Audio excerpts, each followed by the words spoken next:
Hey, what's up, everyone? Welcome to Play It Painted Live. I am in the middle of converting my G23 here from a 0.3 millimeter needle kit down to a 0.2 because I need to do a little airbrushing. So that's what I'm doing right now. That's why you're not really looking at anything. And we're just getting set up right now. So if you guys will bear with us for just a moment here, we'll get going. So yeah, pretty cool stuff here. Tonight we're gonna just do some good old-fashioned painting, I hope. Obviously we have an extra life raffle to cover, and we still have along that line, we still have a couple of prizes left to give out in addition to tonight's raffle prize, which is going to be the candy and cola model, the original soda pop metal candy model. So yeah, so right now just doing a little airbrush maintenance work here, swapping out from the 0.3 to the 0.2. I'm hoping it's going to give me just a little bit tighter fan here to work with, tighter cone I should say, so that I can do a little work here on some models. So tonight I'm going to be working on Jean Remae and her Cypher Gallant. This is one of the newer releases from Relic Knights. Really cool model, this Jean Remae. Kind of fiddly in spots, but really awesome model. I'll show you that in a minute. I'm doing some really delicate work here on the needle. I'm assuming that's probably Jill or somebody that needs to get on. So let me get to you in a minute as soon as I am done running this needle through. There we go. And let me put the nozzle back on, and then we should be in pretty good shape. Okay, so here we go. That action looks pretty good. Let's get our nozzle kit in place, and you got to be careful not to bend anything when you're doing this kind of stuff, folks. There. So basically what I did was I converted my G23 from a fine to an ultra fine needle size. And that's going to help me airbrush my miniatures. So anyway, make sure Jill has been hanging around. So let me send her. Oh, I'll be there soon. Okay. Yeah. So thanks, Canvas, for that contribution to the show. All right. So let me show you guys the model for right now that I'm working on. This is Jean Remae. I know you can't really tell much on her right now, but she's, if anything, she looks kind of like a Seraphim, Sisters of Battle type model. She's got the rocket boots here. She's got the crazy cool banner, the sword. Really kind of a striking model, cool pose. And we're going to get to work here. So what I need is some kind of a blue or a light blue to start, because I'm going to go with a cool blue undertone on her, and we're going to work our way up. So I think what I want to do is I really want more of an azure look as opposed to a sky blue. And they don't make a whole lot of that. So we're going to make our own, okay? So I'm going to start with this Vallejo model color azure. And I need my thinning medium here. If you are just joining us, welcome to Play It Painted Live. Let us know what you are painting or what you should be painting. That includes you, Candace. Finding creepy photos to send me. How about letting us know what you are painting or what you should be painting? And we'll take it from there. Okay, so thinner medium is a must. And I'm going to mix up a little bit of this for myself here. It's kind of creepy what I just saw. It looks like I put the wrong cap on this. That's not good. So looks like I switched the cap between this light sea blue and the cap that should be on the thinner medium. Light sea blue is actually not a bad color. I mean, I could start with something like that. It's just a little might be a little too deep for what I'm trying to do. Azure is probably going to do us just well. Here comes the compressor. So sorry about that, but shouldn't be too bad. All right. So I'm just going to mix up a little bit of this Azure plus thinner medium. And we're just going to base coat the whole model with that. This is going to be the basis for my, basically a cool blue is what I'm going for here. And let's give this a little mix. Thanks for watching, you guys. Thanks for joining and for supporting as always. I realized that my last couple of videos on my channel have not really been gaming or painting related. So sorry if that has alarmed any of you guys, but I don't think it has. You guys got to watch my wife eat weird stuff, and hopefully that we can do a little bit more of that. All right, good. So here we go. Little Azure base coat here coming on. This is going to be the undercoat for the white that is going to make up a lot of this model.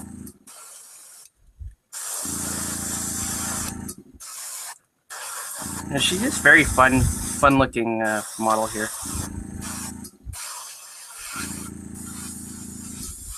Point 2 is nice on this.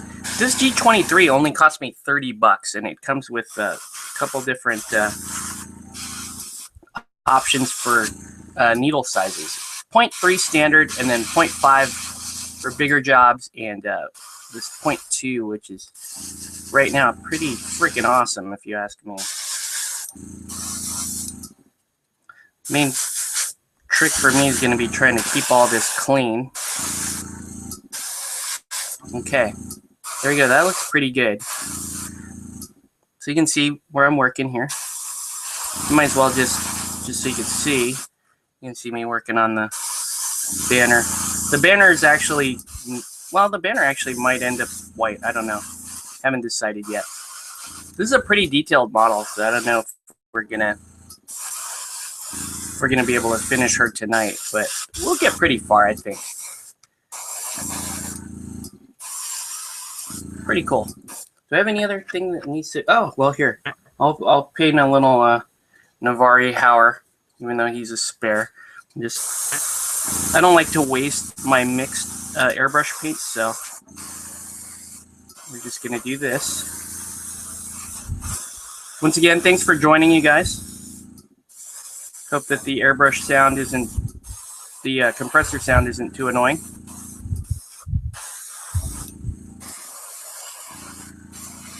Yeah. These cheap G23 brushes are really pretty good for what you're paying.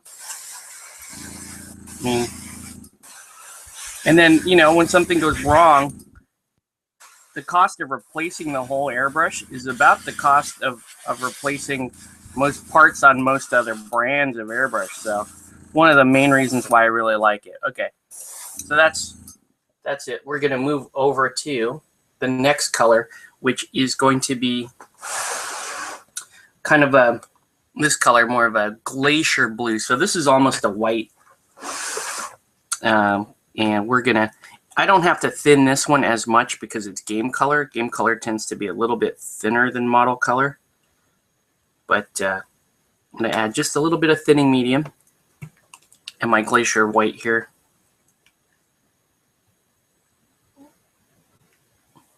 And this is going to be the next. And we're just going to do our, you know, nothing too exciting here, guys. Just your typical zenithal highlights. So I'm going to mix this up. We're going to go a little bit higher each time. Okay.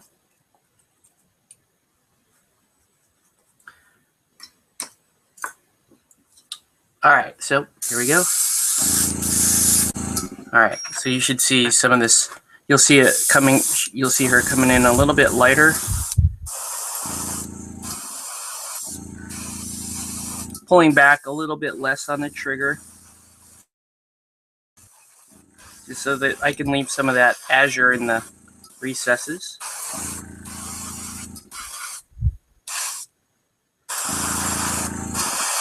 But you can see where So this is a nice cool blue, good transition.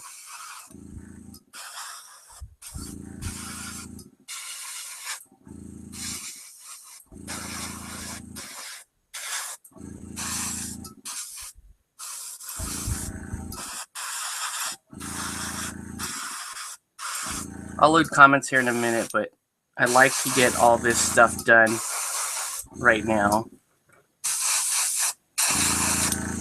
Okay, so you can see I still have a lot left. So again, that's where Navari comes in to play here. You can spray down Navari. It's still a little wet, in fact. I'm not sure what's going on there, but okay.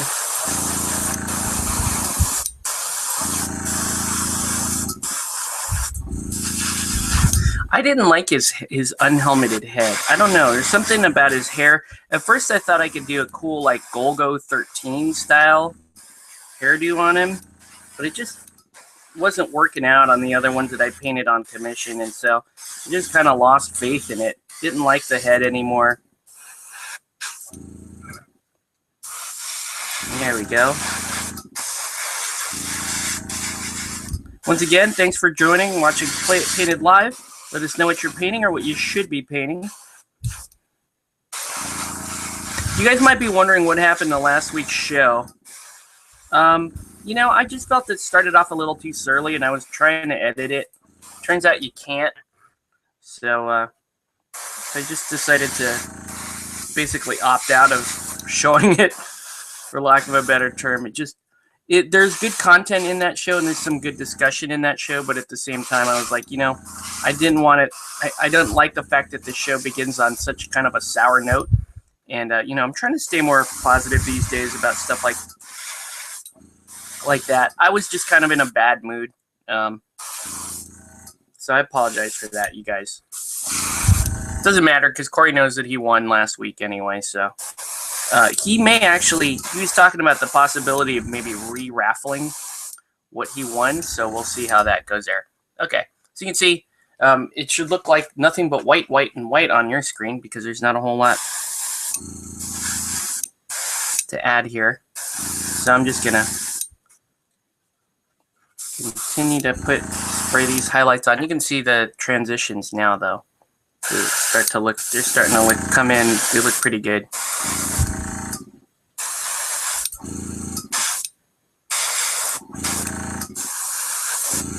Then we're going to work on the gray. Okay, so that's the plan here. We're going to work on that, and then we're going to work on this non-metallic gray for the on the swords and the bases. But yeah, this white looks pretty good. It didn't even look like I really need to go to full white.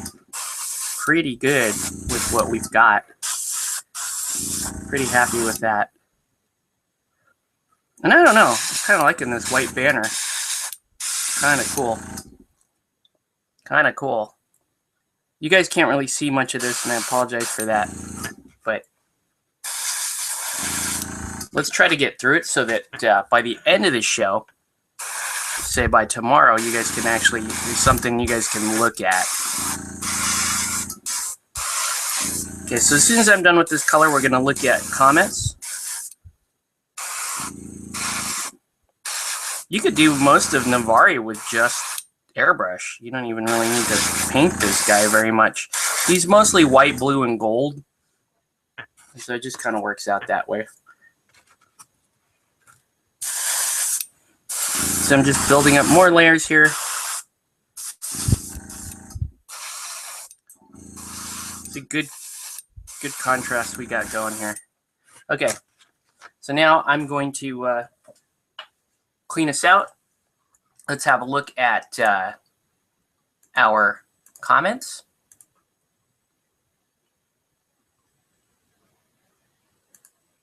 Painting that white is really kind of annoying. Okay, the airbrush needles are crazy delicate. I need to order another one because I think the wind changed direction too suddenly and the tip got bent, ergo ruined. Yeah, I've had that happen on many an airbrush. And the issue with that is it's kind of another reason why I argue for using a cheaper airbrush, because that will happen on any airbrush. It doesn't matter how much you paid for it or how much a YouTube celeb endorses a particular brand. You're still going to get that. So, I don't know. Take that for what it's worth. That's why I'm like, you know, when people ask me where do you start, I tell people, go with the G23 until you no longer, you feel like you need more functionality. Then you can look at some of the nicer stuff. Harder Steenbeck is really, as far as I go, for the nicer, what I consider to be the higher end airbrush stuff. And I'll tell you why I actually like the Harder Steenbeck. There's two main reasons. I mean, there's a lot of features on airbrushes and stuff, like these little, you know, knobs and settings and all this other stuff. But frankly, they're not, to me, they're not that important. What's important to me is really how easily can you keep the airbrush clean, and you know, how easily can you clean your airbrush, and how comfortable is the airbrush for you. Those are the two biggest things for me, and that's where I make my decision point. I also, you know, price is also a big point of it too, because I don't want to spend too much money on this kind of stuff. But yeah, anyway, let's keep painting. I'm sure Joe will be with us at some point. And I'll recap a little bit about what's been going on lately. I really haven't had much time to do anything this week, guys, including painting. I really haven't done much painting this week because, as you guys probably know, I'm gearing up for the Extra Life event on Saturday. So a lot of what I've been doing has been like photographing and packing up the pre-painted prize stuff, and just getting everything geared up. I need to get all of the donors' tickets ready for this kind of thing, and so there's a lot going on that end. So that's really what I've been working on. Tuesday or last night, I did actually get out for a couple of games, which is kind of cool. Played a game of Anima Tactics with Richard Carmody. You guys might have remembered him on this show. He's been on this show a couple of times now. He's a big Anima Tactics fan, and you know, I like the game too. So we played some Anima Tactics, and it was pretty cool because, you know, we've been playing so much Relic Knights. It's good to be able to rotate another game in there. You know, try to keep things fresh. Okay, so I would paint this banner pole the same dark gray color, but that's not going to happen because you can see if I were to do that, then I'm going to ruin the armor, and we're not going to do that there. And we're going to paint Navari's base. It's funny that I'm accidentally painting Navari Hauer because I have leftover paint in the airbrush, and if I like this one better than my current one, maybe I'll just field this one and give one of my friends the other Navari. Maybe. There's no point in having two. And let's paint Gallant's base here too. Gallant's a very simple color scheme. He's really just kind of a gold. You guys know what I like to do. How I like to do gold, it's really just yellow ochre for me. Shouldn't be a shock to anybody who's watched me paint more than, say, two things. Should know exactly how I do my gold. Okay, so here we go. Okay, pretty good. So let's clean this out. That is one of my issues with the G23. This attached really deep well cup here sounds good in theory because it's like, oh, I can store more paint in my airbrush, but I found that that's not a good idea. You really don't want to put too much paint in your airbrush because obviously it's exposed to the air and it's drying all the time. And you don't, you know, the less drying of your paint while it's still in the cup, the better it's going to be for you. In fact, I've got there we go. You really got to try to take care of this paint as soon as it comes through. But we're doing okay. So I'm just shooting some alcohol in between here to continue to do this. All right, so anyway, back to Tuesday night. Played a game of Anima Tactics. We played a big game, which was a lot of fun. Ended up in a dead tie. We played Church versus Wisdom Shaft. Richard played a really good game, just basically kicked the crap out of me. And I managed to just pull off my scenario, which gave me some bonus points, enough to keep the game at a tie. After that, Jose came by, and Chris was there, and we decided to play some multiplayer Relic Knights. I don't know why. We've just been playing so much multiplayer for Relic Knights. It's kind of funny, actually. And that was really it for the night. We're looking to maybe kind of diversify our gaming a little bit on the Tuesday night, so we may be moving over, playing a little bit more Eldorado, which I am super excited for, because I love Eldorado, in case you hadn't noticed. And I'm always looking to play more of it, so I'm going to do that. So now I'm just coming in with a little badger fur and just hitting some highlights on this steel here.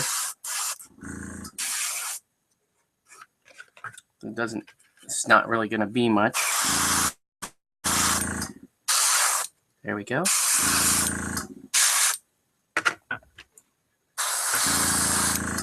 Over there. There we go. Okay.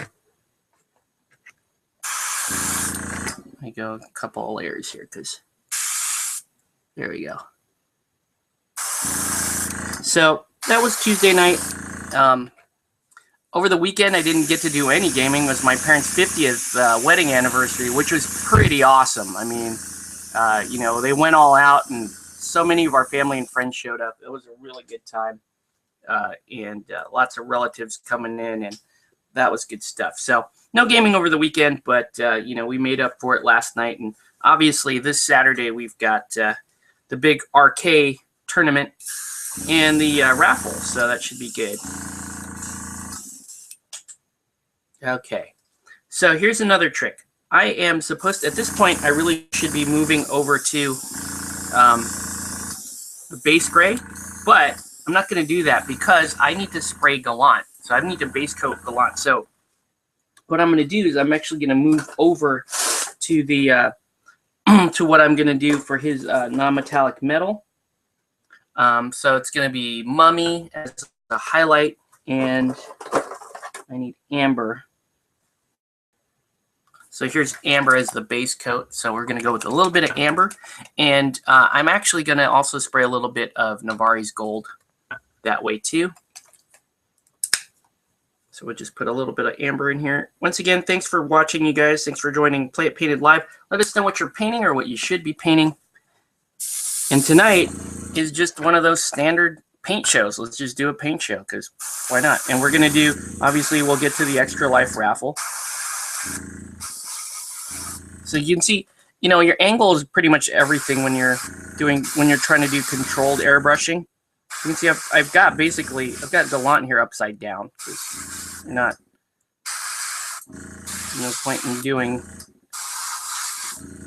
no point in spraying down onto the base that you just painted. Now, if you are, I do need to do the top of the model. You can see I'm going to point it this way to do the top,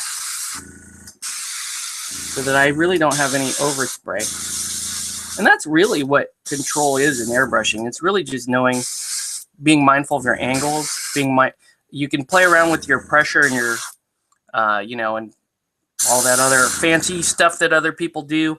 I don't like to mess with my pressure gauge at all. I sit in right at about a little bit under 20, and that's good enough for me. That'll cover just about any situation that I've got. So here we go. Base coat done on him. Gallant doesn't really have a whole lot going for to paint. It's really just that. So Navari's got these gold plates here. So I'm going to have to come in pretty tight and just hit those. And now when you do stuff like this, you will need to come in and touch up a little bit. But it's really not that big a deal.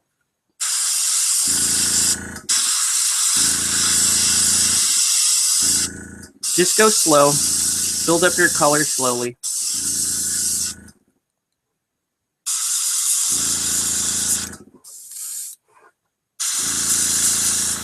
There you go.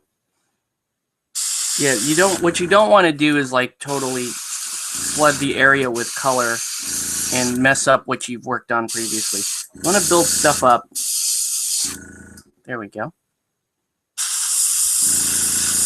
So you can see I'm just doing little patches here, this gold.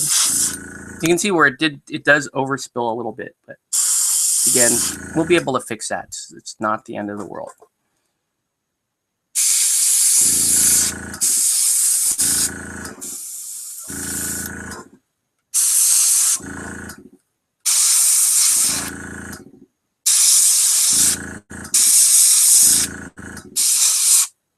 There we go. Looking pretty good. Do a little gold on his lance here. When I say gold, I'm actually just spraying amber.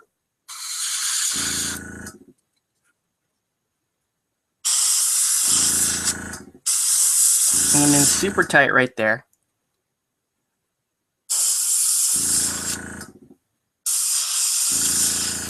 There we go. And I've got, oh, I missed this thigh pad here. So get the thigh pad. Pretty good. See? Cool. Am I going to do anything gold on Jean? Yes, I will. I'm going to actually do the top of the banner pole in gold color.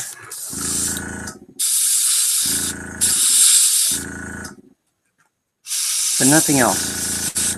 There's really nothing else I want to do gold on her at this juncture. Okay, I could do the hilt of her sword gold, not a big deal. But anyway, let's move over to the super quick highlight for the gold. And then it's pretty simple. It's just a matter of washing and highlighting. I'm actually going to put the highlight down first, and then if I feel it needs another highlight, I'll hit it with another highlight. But sometimes it doesn't. Sometimes it's just cool like that, and you're good to go. So, washing out this amber.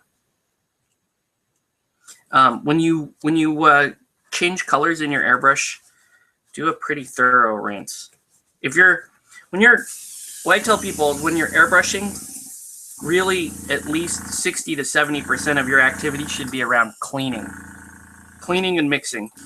Same as painting. Painting is, instead of cleaning though, it's thinning. Thinning and mixing is a big part of just your regular brush painting. How I paint. I don't know. You guys tell me. Let's load comments here, see if you guys have anything else to add. Again, we're just painting, just trying to enjoy the night here. No other comments so far. Oh, you know what? I need to load Q&A. So let's do that for you guys on the Google+. No Q&A so far. Once again, thank you for joining, though. You guys are painting right now. Let us know what you are painting or what you should be painting. We're moving over to Mummy. Mummy's going to be the highlight color for the kind of non-metallic gold that we're working on. So once again with Gallant, but now we're going to just basically highlight this coat. On camera, it probably looks like I'm not doing anything at all. I'm okay with that. That's okay. Okay, good. That's all you need to do. Again, this really shouldn't take, when you're doing these highlights, it shouldn't take more than just a couple of sprays here and there to do them. Okay. Good. And finally here.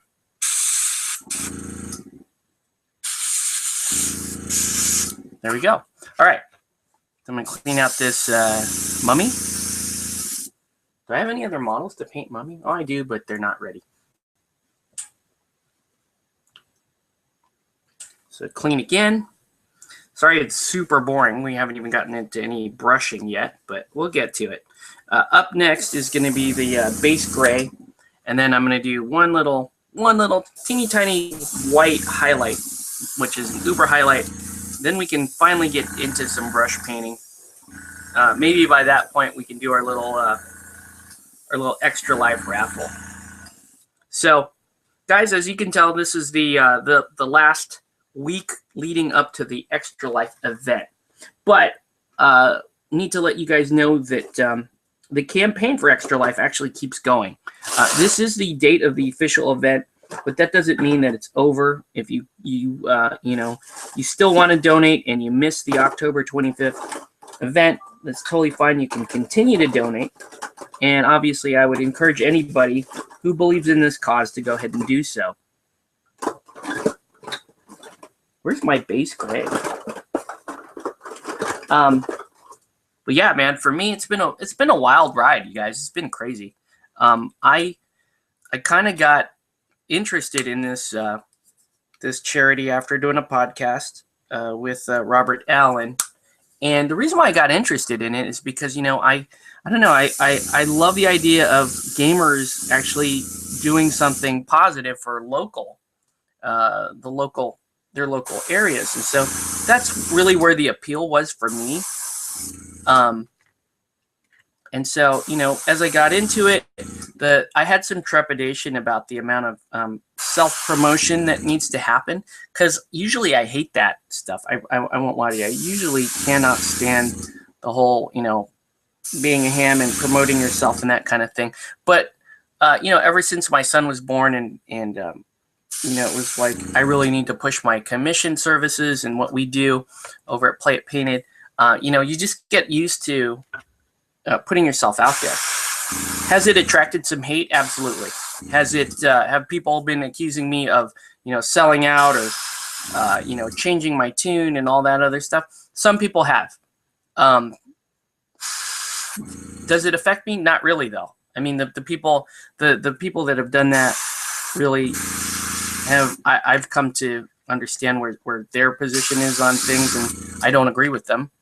And so I no longer associate with them. I think that, there's some responsibility.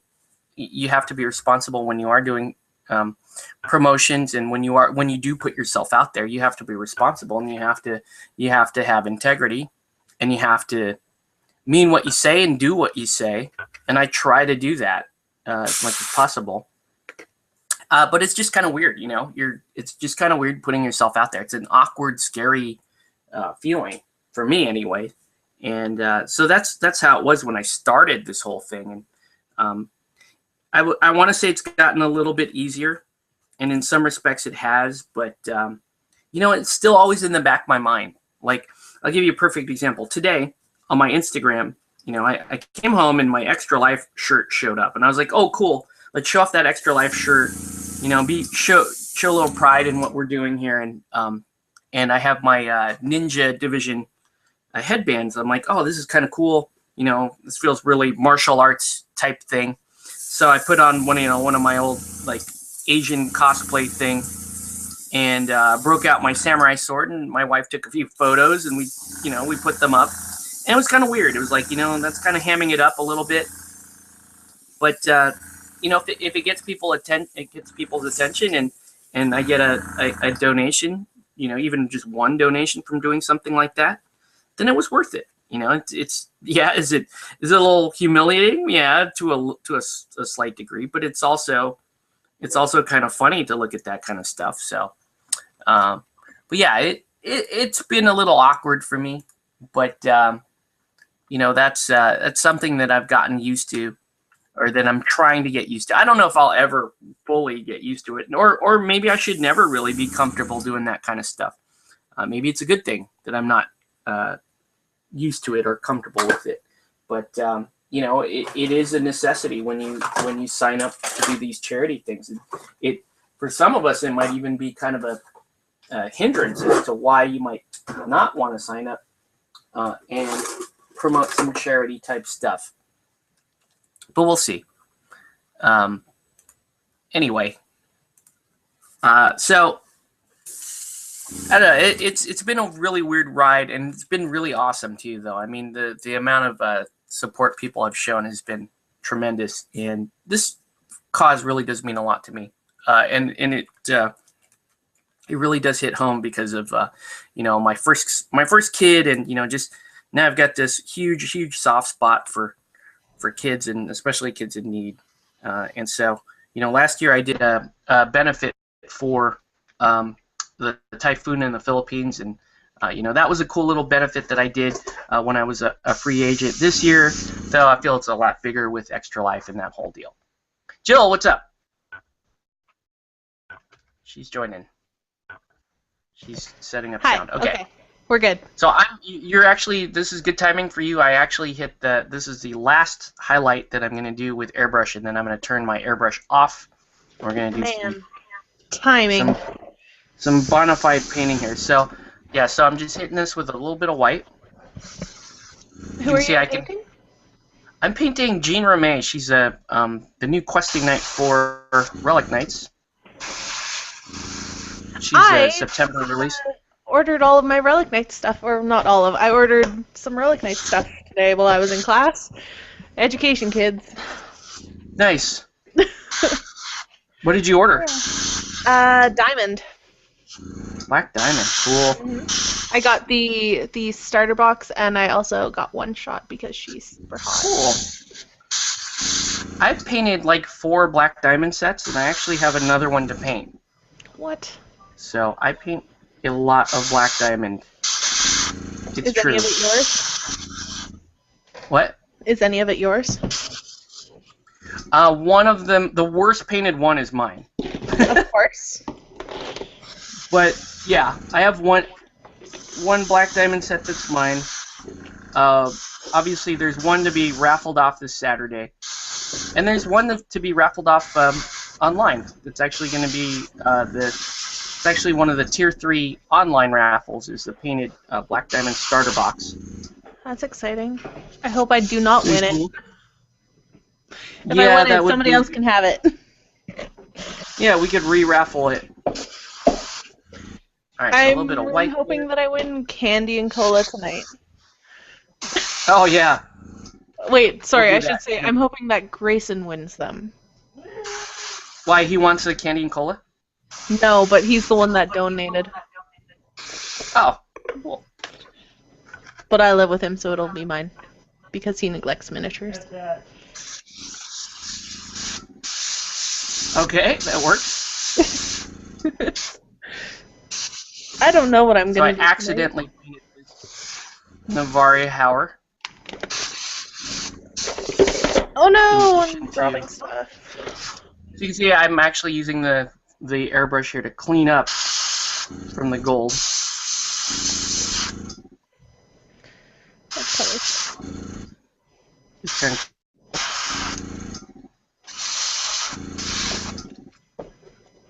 kind of cool. So wherever I've had bleed over, just hit it with a little bit of white. I'm still gonna need to come in and actually correct that, but that's where I'm at. But yeah, it looks pretty good. Oh no, I just got water all over my desk. Are you gonna be doing any painting, Jill? I am. I'm just I literally not even 5 minutes ago walked in my door. Oh yeah, no worries. So I'm just getting my stuff set up right now. Alright. Figuring out my painting situation. I'm going to be painting Sharon Z because the one that David posted online was beautiful and it made me want to finish mine. Cool. Okay. Yeah. Okay, I will be back shortly. I have to grab some more paint and better light. Okay. Cool. I'm just doing more highlights on this white.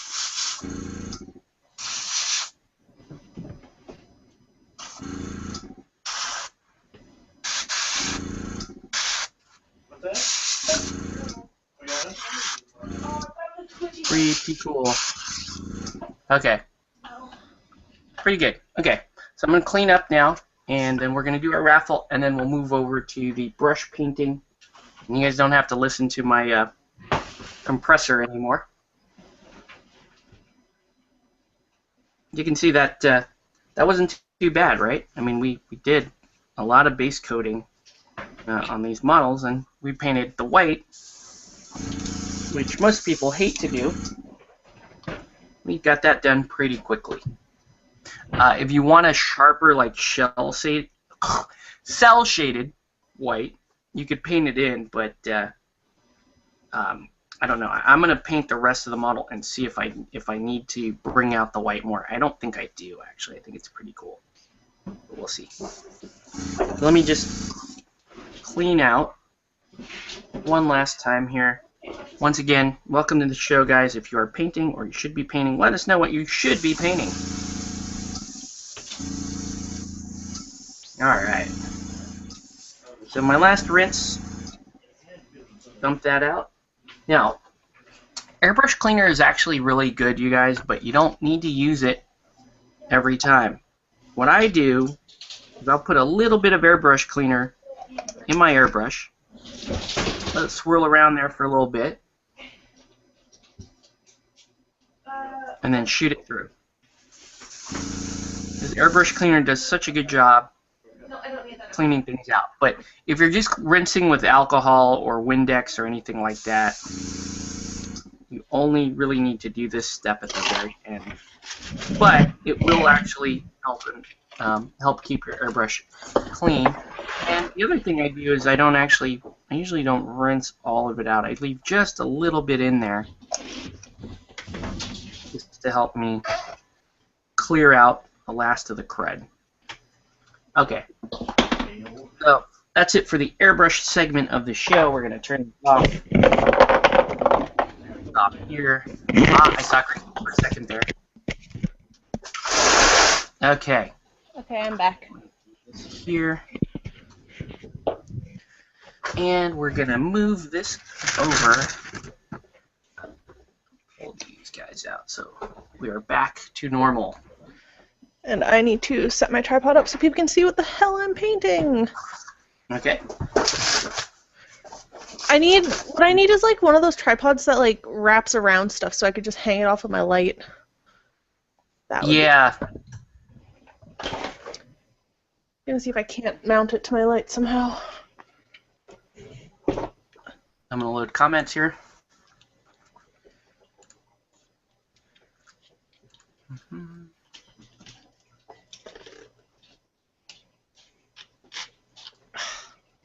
Okay.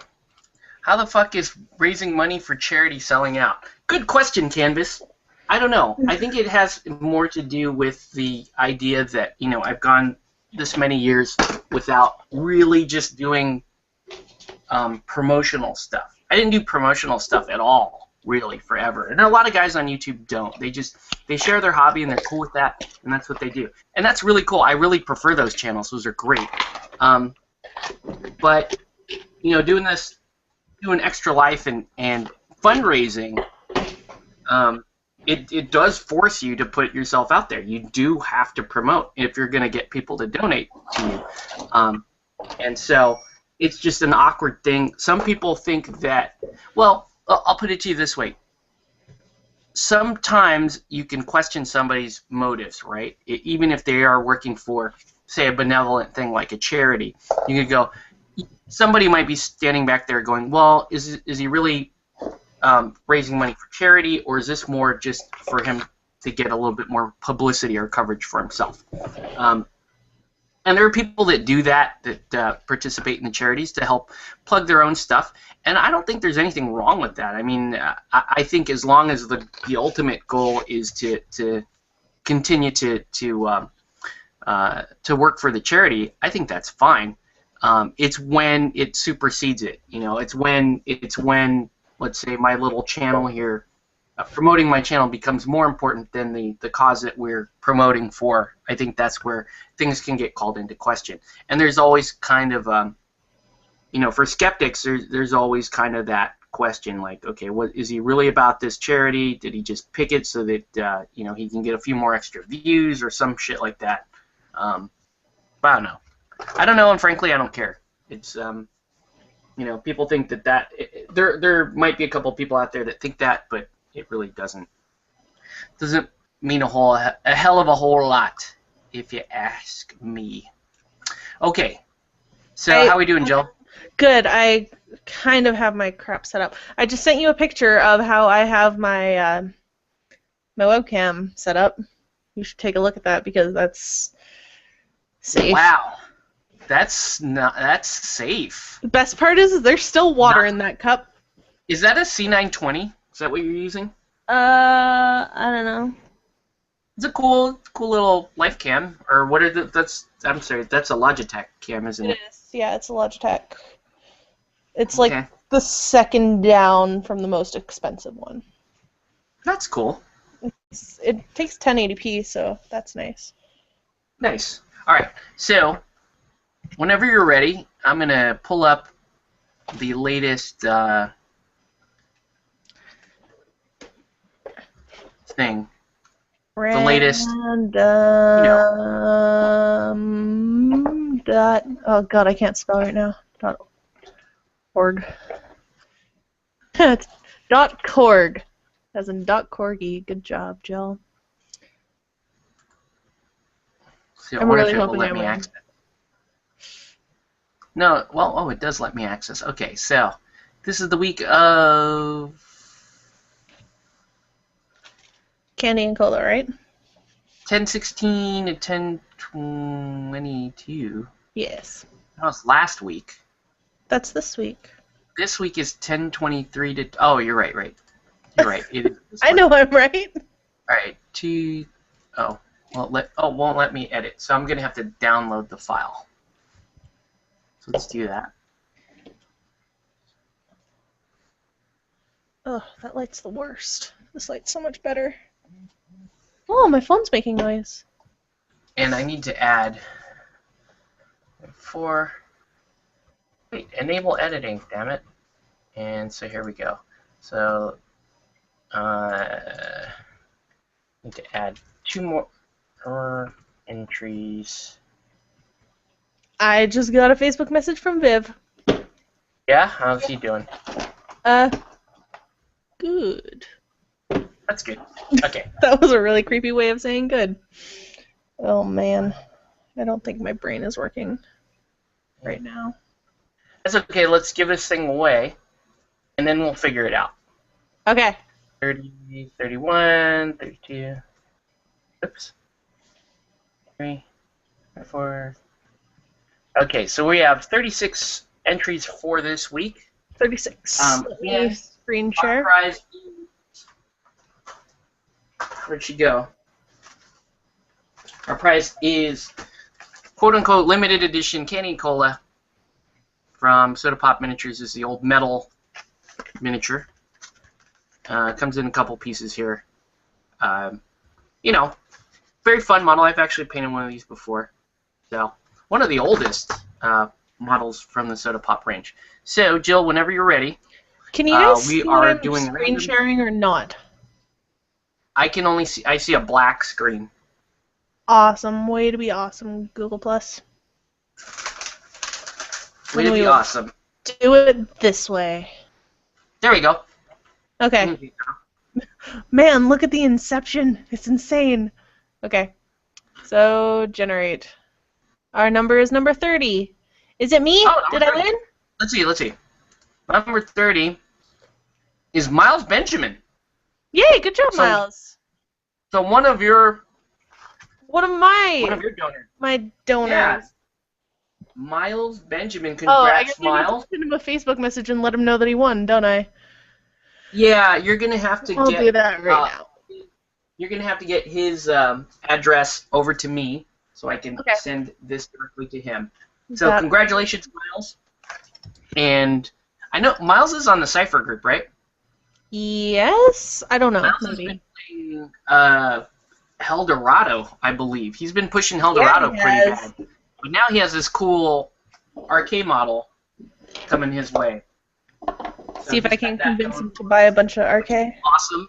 I think he's over on the East Coast. He's in Chicago. Chicago. Chicago. Okay, cool. Yeah. All right, so I am going to write myself a little note here that Miles Benjamin won. Can you? I'll write a thing on my stuff. Sentences are hard. Yes, exactly. I'll write a thing on Message Miles. So yeah, so when you get a chance, Winner. Miles gets back to you, I will get this out to Miles. Okay, cool. Congrats, Miles. So now, what do we have left? We have 2 prizes left, and I'm going to announce something else on the show here. So let's go. Actually, I'm in fact. We have 2 prizes left. We have 2 prizes left. We have. So we need a D4. We have the Eldorado, the limited edition Saracen model. I love him. And we have the Pippin Ain't Easy shirt. Actually, what I was going to say, Phil. Oh, well, no, let's go ahead and randomize. Okay. All right. We've got D4. So. I rolled a 4, so evens are obviously 2s, odds are obviously 1s. Okay. So that is going to be the shirt. Oh, I can't pick this up. See? That's what we rolled before. Pippin Ain't Easy T-shirt. This one is a 2X, so it's gigantic. So it should fit anybody pretty much. Oh my goodness! And it's a super fun shirt, and the guys that have won it locally proudly display it and tell people that Pippin, in fact, ain't easy. So cool. So that's going to be exciting. Good luck to you guys next week when we do that raffle. So while we're here on the topic of Extra Life and the whole raffle stuff, I've been changing my goal. I moved my goal up to 750. That's good because I lowered mine. That's fine. But so I raised my goal. And I was talking to somebody today because it was like, oh, you hit your goal because I had another huge donor today, and he was like, yeah, you hit your goal, but obviously it looks like you can still push a little bit further. So I'm gonna push a little bit further. In fact, I was like, screw it, let's just go for 1,000. Let's see if I can actually do that, and we'll see how this weekend goes. So. I believe I'm at 7-something already, which means another 250 or so would put me at 1,000. So that's the goal. We're going to call it a stretch goal. Now, what am I going to offer? Because I feel if we hit a stretch goal, I should do something. Right? You need to sing.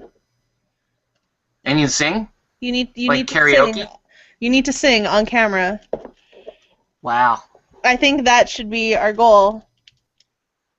Okay, that's actually pretty cool. I think that's hilarious. Let's think about that for a sec. I could, yeah. I mean, if I hit 1,000, what am I gonna sing? Am I gonna sing? Should I sing like a TV show intro, or? I think it needs to be like a pop song. Like. Okay. But like not I have a couple of now, songs like something Madonna-y or something.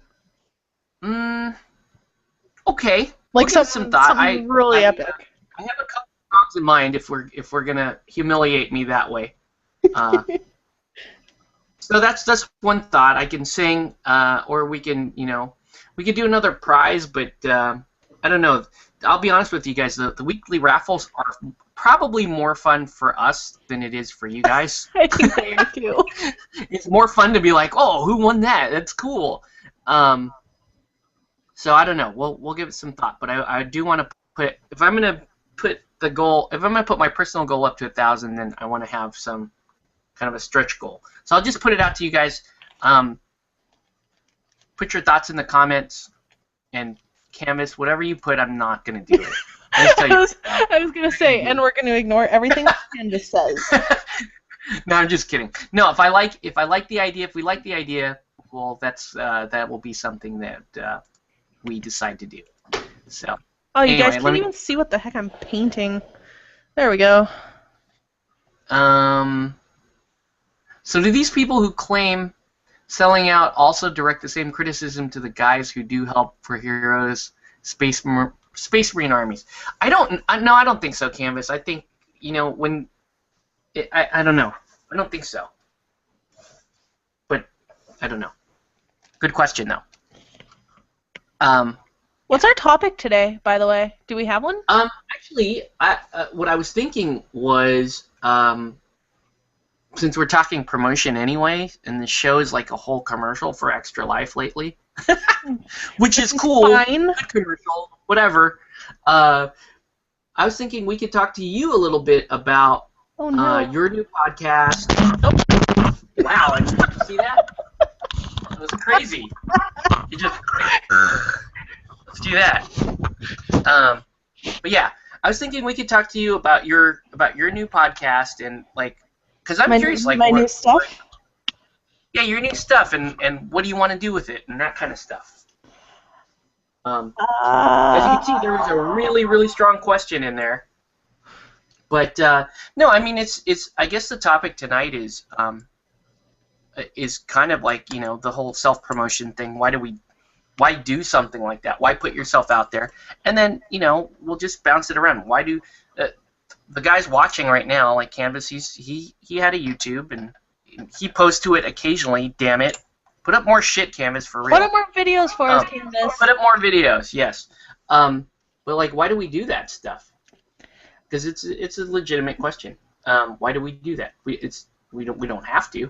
And I think everybody has slightly different answers, and I think it would be just kind of fun to survey people as to why we do this stuff. And it's very relevant for you, obviously, because the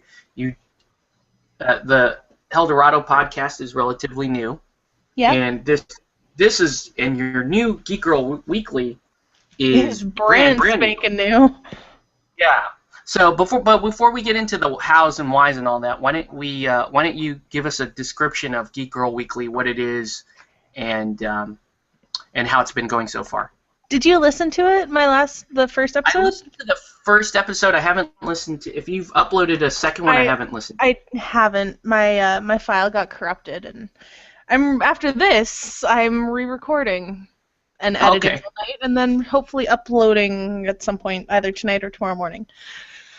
Essentially, what I have decided to do with the encouragement of the Total Command guys and Mark Dieter, is I went ahead and made myself a content universe, I suppose I would call it, or like just a content content brand.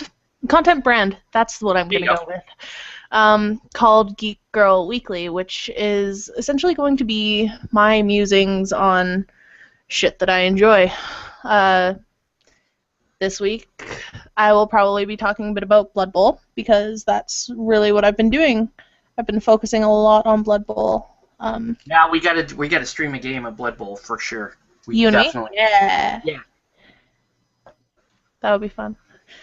And yeah, it's my outlet for the goings on in my brain, and it's a way for me to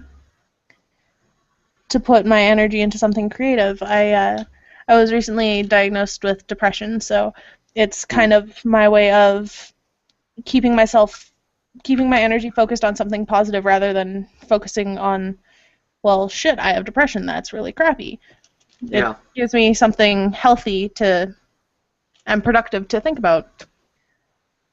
So I'm using it as kind of a form of therapy, and it's something I really enjoy. I've always, as soon as I found out that like podcasting and YouTubing, being a YouTuber and a podcaster was a thing, it's definitely something I've always wanted to do. I just never knew what sort of content I wanted to create. And then I was talking to Mark, and he said, well, why don't you just talk about it all? Why don't you talk about all the things that are geeky that you enjoy? And I'm like, that's genius.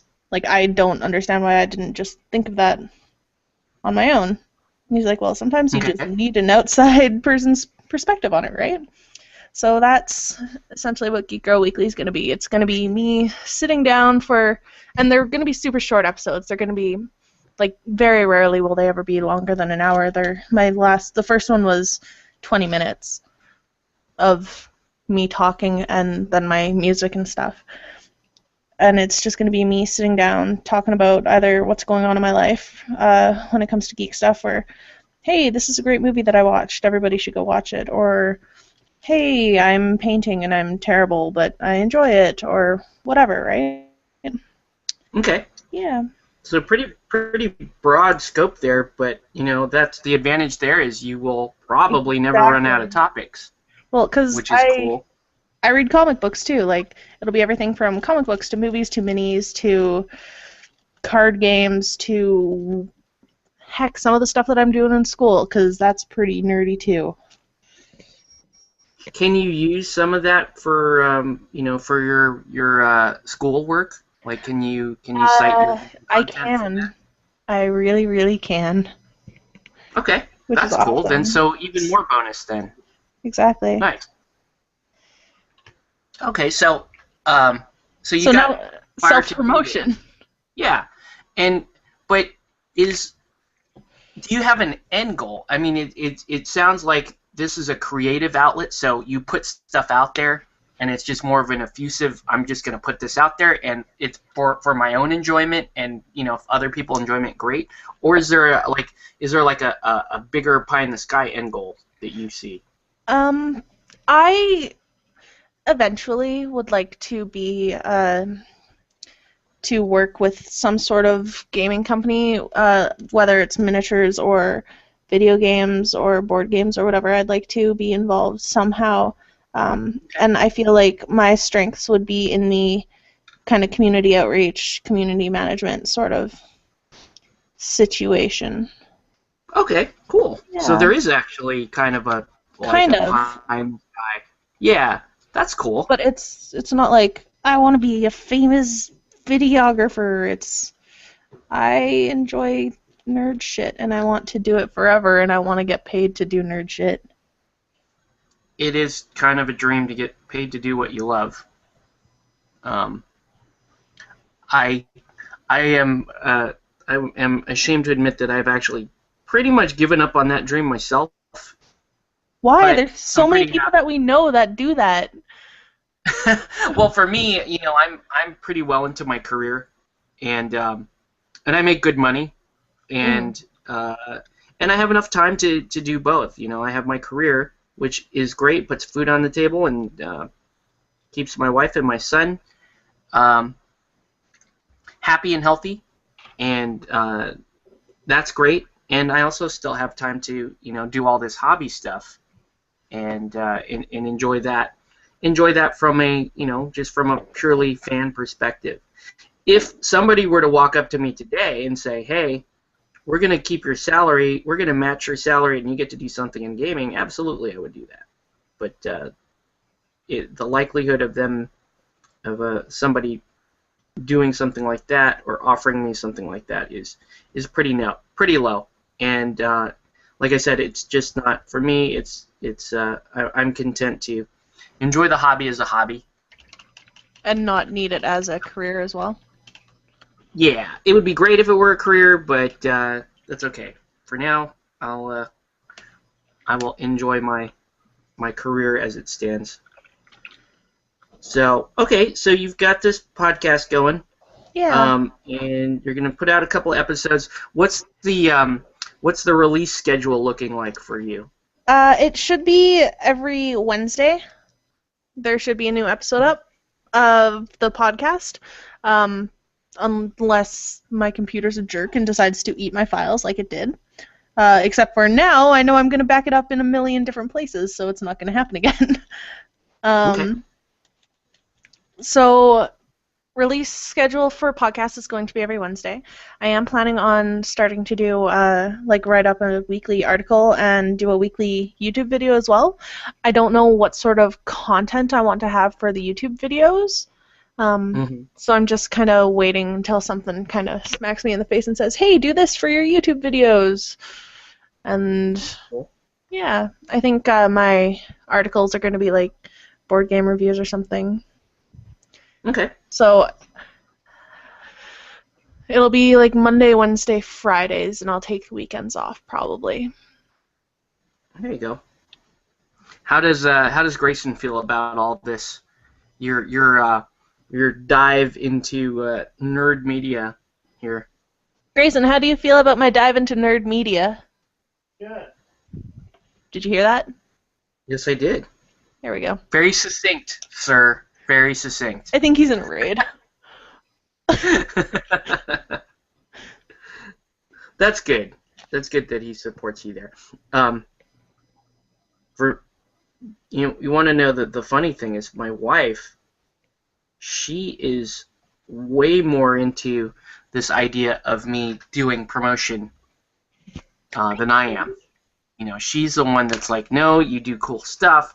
You should put that out there. And if people don't like it, fuck them. That's basically her whole attitude. And she thinks it's fun, and as long as we're having fun doing stuff like that, she would actually, she actually likes the whole idea of doing self-promotion. It just, for me, it's just not something that You're just comes not naturally. into that. No, and in fact, like the whole turning a camera on and covering my hobby was an accident. I never had any intention of doing anything like YouTube or any of like the social media stuff that I do now. It was all an accident, and I naturally blame my brother because he's the cause of all of it. Actually, if you think about like how I started in miniature gaming and how I started in YouTube, he was the guy he was kind of the catalyst that started the whole thing. And he was the guy that forgot his camera one day when we were playing a game, and he wanted to record it, and he wanted to watch it later, and so that's literally how I got started in all this. But after a while, I was like, you know, I want to put stuff out. For me, I want to be able to put stuff out that I don't see that's out there. Like if I see something that's like a gap or a need in the content that's currently out there, that's what I focus on, and it's fun for me to try to find stuff like that and then offer it on my channel. So, you know, when I do these when I cover games that you don't really see much of, and when I paint models that you don't really see, that's part of it. Is that it's like, oh, it's really cool. You know, nobody's done this yet that I've found, and maybe somebody is doing that stuff, but I can't find them all. But that's a big thing for me. Yeah. Is to be able to put something else that's out there. If somebody, if I want to do something and I found somebody that's done a better job putting it out there, then I won't put it out there. Perfect example was Saga, and I got really into Saga, and I was like, oh, I could do a how-to play Saga thing. And Viv did a whole series on Saga. He did a great freaking job doing Saga. And I was like, well, I mean, that's fantastic. That's exactly, I wouldn't dare like try to plagiarize or copy anything that he's done. He's, you know, I would gladly point people in that direction, the people that want to learn Saga. I'd rather send them to somebody that did a great job than, you know, try to reinvent the wheel just to try to get some more subs or views to my own channel. So you'd rather help promote other YouTubers and other content creators. Yeah, especially if they're, you know, especially if they're putting if they're putting out content that I really like and that I want to watch, hell yeah, I'm going to support them. I've lost, you know, over the years watching YouTube, I've lost a lot of channels that I was subbed to that I thought was putting out fantastic content, but, you know, for whatever reason they've quit YouTube, or, you know, they leave the hobby. We've had some people that left YouTube because they were just tired of the garbage that happens with some of the other YouTube channels. Yeah. And that's a shame, and that pisses me off when it happens, especially when it's a channel that I liked and it was a small channel and I was hoping that it would become a bigger channel. And it's for my own selfish reasons. I want the channels that I like to do better because that ensures that they stay on. It is a little selfish, but it's it's for me, like I've been clear about this at the beginning. Like literally started putting stuff up on YouTube because it's stuff that me and my brother wanted to watch. And we didn't, like, I was, like, totally cool. When I started my channel, I was, like, totally cool with having one sub. Like, as long as my brother watches it and, like, maybe a couple of my friends, totally happy with that. The fact that a bunch of other people watch, not a bunch of them, maybe, like, 5 or 6 other people I watch your stuff. watch my channel and enjoy it is pretty badass in my book. Like, that's pretty cool, and I'm happy that other people tune in and enjoy it. But, yeah, ultimately, like, I won't put it up if I don't enjoy it. And I know a lot of other guys are the same way. Viv is the same way. He's like, I want to put up stuff that I enjoy putting out there, and it doesn't matter if it gets 2 views or 2,000 views, as long as I have fun putting it up. Put forth quality content, something that you would be wanting to watch, not just some random ass crap. Because, like, that's what YouTube's kind of becoming. It's like all these little teeny bopper vloggers who are making these stupid freaking videos, and I'm not gonna lie, I do watch them because I find them freaking hilarious and stupid as hell. Because I feel really bad for them, because it's like, oh, you could have been smart, but you're kind of an idiot, and you're only popular because you like show your boobs on camera. Right. That's insane. And there's a lot of that happens, not just in the video gaming community. It happens in the miniature gaming community as well. Yeah, that's what I mean. It happens everywhere. I was such a, like, and here's where Canvas gets to glow a little bit. Like, my brother and I were such huge Canvas fans. We were like Canvas fanboys back in the day because, Canvas is one of the, I don't know if you know this about him, Jill, but Canvas he's been on YouTube for a while. He had an earlier channel. He told me that. And he did, he does awesome stuff. He's a great painter, good terrain builder. But what was really cool was his rants and just his complete and total honesty. Really admired that about Canvas, and a lot of people did. A lot of the fans of his channel really liked that and appreciated it. Sometimes some people didn't even agree with it, but they still appreciated, hey, this guy is just basically being honest. And sometimes he said stuff that just flat out wasn't popular, and he'll still probably say that. He does. But yeah, that was the draw. Regularly on Facebook now. Yeah, and a bunch of us were pretty bummed when he shut down his original channel, because it's like, it's good to have that voice. It's good to have that little voice of dissent in there, especially when there's a point behind it. And it sounds so much better when it's an Aussie voice than American or Canadian. Oh yeah, it sounds more angry when it's an Aussie voice. It's awesome. But yeah, in the YouTube wargaming community, you get a lot of stuff. I think what you see these days is there's a lot of folks that, my brother puts it this way, there are gamers and hobbyists that have a YouTube channel, and then there are YouTubers that happen to cover games and hobbies, and that's fine, and you're going to get that. The issue that we take sometimes is that sometimes the YouTubers that happen to have a channel that covers gaming and hobby, sometimes they sometimes they presume to kind of move into areas that you can tell they don't really have much command of, and that's okay, because sometimes you're exploring. Like, you might talk about something that you may not necessarily be an expert on, which is okay, except that these folks try to make themselves sound like an expert in them.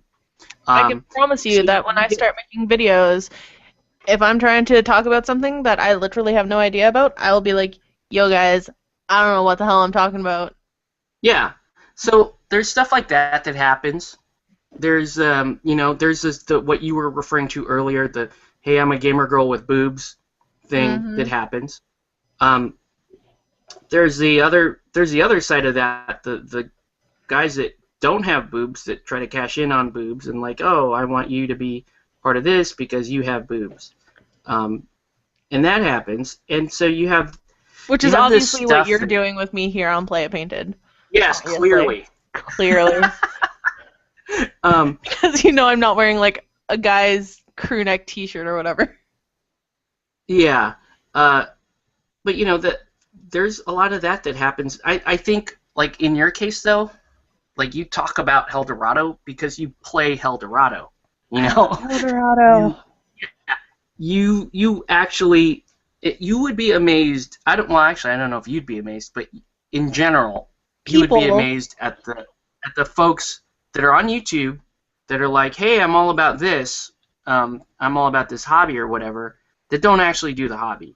Yeah. And that's and maybe I'm sounding a little elitist or whatever, but I think that's kind of a disservice to the folks that are, in the hobby, that are sharing their own experiences in the hobby. I think it's a disservice to go, oh yeah, I'm all about that. I In personally the face think of it's a the disservice to people that are looking for information about said hobby, and they come across these yes, videos and they're like, "Oh, well, I know how to play this game," and blah blah blah blah blah. And it's like you are explaining everything completely incorrect. and it's You are wrong. confusing these people, and you are like scaring them away from this freaking amazeballs game. So shut your mouth and go away. Yeah, but yeah, it's stuff like that and it's not just the wargaming community, but it happens all over YouTube, video Yeah, gaming, wargaming, whatever. it's a YouTubing community sort of situation. Yeah, and if well, it's even just online, right? There are people that show up on message forums that are like, "Oh yeah, I'm a total expert in this," and they get the forum goers convinced that they are in fact, and then in real life they're like, "Oh, I've never played a game of that." I vaguely remember us touching on something like that last week. Yeah, I mean that. Yeah, I'm just saying it happens, and so as a consequence of that, people are naturally skeptical of folks that put themselves out there, that promote, and rightfully so. And so it's just a weird kind of double-edged sword that we're facing here when the folks that do step up and put up YouTube channels. Now, talking with like Mark Dieter, who I know helped encourage you to put out your podcast. Yep. He's of the mindset, and I'm in 100% in agreement with him, that we need to see more people put. I would rather, instead of there being like 4 or 5 really big channels on YouTube that like, oh yeah, this is your source for wargaming content or whatever, which is kind of where it's at now. I would rather see like dozens of channels, smaller channels, where like, oh, you get, and you see greater variety in topics, and you see You see folks different that are opinions and different you see different views. you see folks that will take on topics that maybe aren't the most that aren't sunshine and rainbows, because I like to go after some of those topics myself. That's why And I my enjoy brother coming on your show. Yeah, I like to go after that stuff because it's for me it's more interesting to talk about, and you just don't it hardly ever sees the light of day. And what I don't want though is I don't want to be like looked at like, oh, all I ever do is criticize shit that happens in gaming. But I do want to cover stuff that I don't see being covered. So, and the truth of it is within the YouTube wargaming community, there are a lot of voices, a lot of different voices that a lot of times they get squelched by the bigger voices that are out there, and just take it for what it is. And so I don't know. This is kind of the minefield that we have to navigate. The price that we pay for putting shit up on an internet channel to get whatever, a dozen people to watch something about you painting a little army man. It's so funny when you say it out loud. Yeah. Like, I paint army. In the grand scheme of things, how important is this stuff, really? Well, it depends on who you're talking to. Well, yeah, but I mean, we're not, like, it's a hobby, ultimately. Exactly. If somebody said, hey, Octave, I'm going to blow up your family if you don't quit miniature painting, I'd be like, okay, I'm going to throw this shit on the ground and step on it. It's not important. ultimately. It's not important. Um, and when you look at, your whatever couple 100,000 subs or whatever, in the grand scheme of things, how important is that? It's not really. This metallic paint So tastes gross. all this. What's that? This metallic paint that I'm using tastes really gross. You're one. I'm a You brush put the licker. brush in your mouth. I am a brush licker. Ew. That's come back into style. Being a brush licker? Licking. Yeah. I've always done it. It's a popular thing. It's like that technique is in style right now because there's some two-brush blending folks that actually teach you to do that, to put the brush in your mouth. I just do it. I've never been a brush licker. Better. Right. Or yeah, they do it to to try to keep the point on their brush. Yeah, like that's the tip of my brush. I don't know how well you guys can see that. And it's not great because it's a giant freaking brush and it's really old and it's all full of like wash in the base there. But then there's like this brush that I don't lick, and if I get it wet and point it on the paper towel, it does basically the same thing, but just like shoving it in my mouth is a lot quicker. Also, I know that at least one person is going to make a dirty joke about that.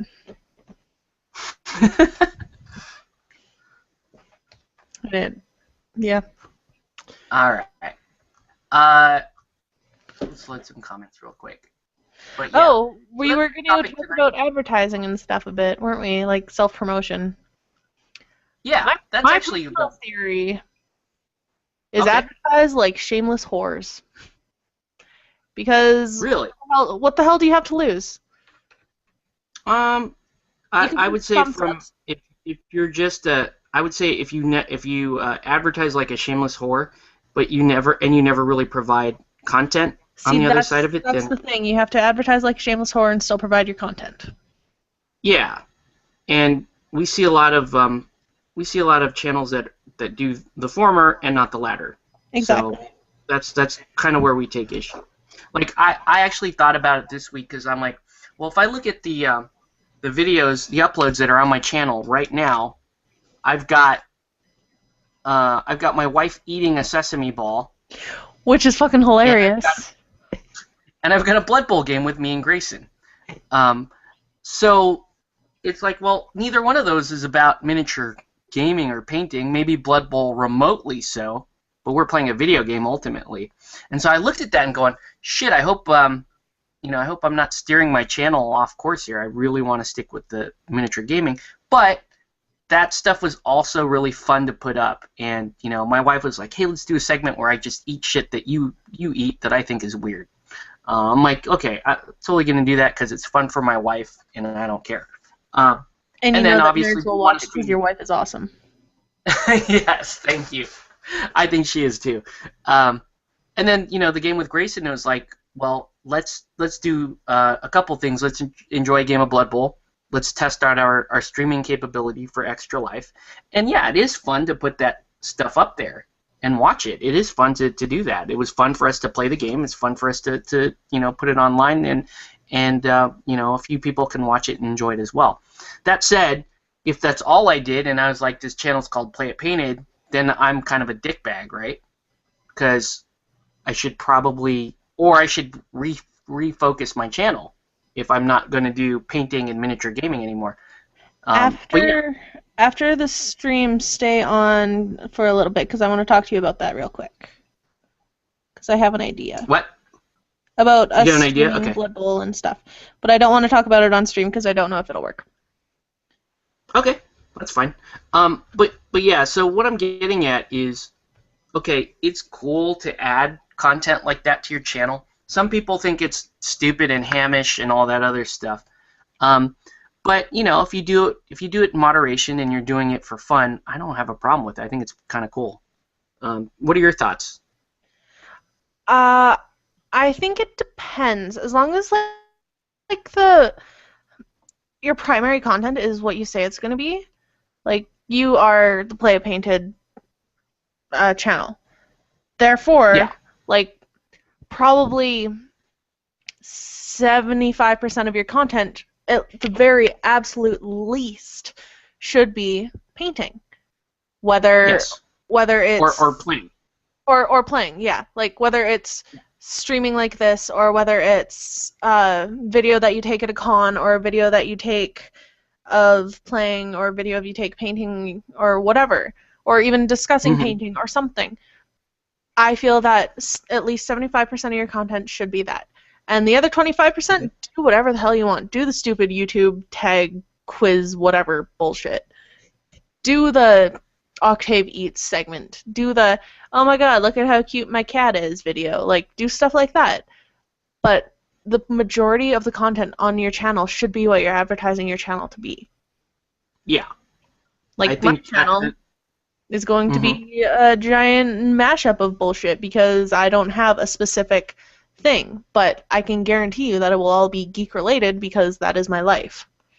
Like, Okay. even if it's like, hey, look, my cat's names are Loki and Thor. Isn't that awesome? Like, still kind of geeky. But that's and well, yeah, and the thing is that's the focus of your channel is your interests, and people Exactly. will subscribe to your channel because they want to watch stuff about your interests. So yeah, I think scope control is super important. Um, I had we had an issue where, you know, we had some folks that are like, you know, hey, we want to do some YouTube stuff with you, and this is really cool.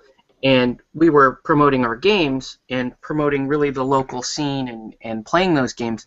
But it was like, hey, we need you to do more bits. We want you to act in this one. We want you to do this because we think it's funny. And that's where I was like, yeah, I'm not doing that. It's not.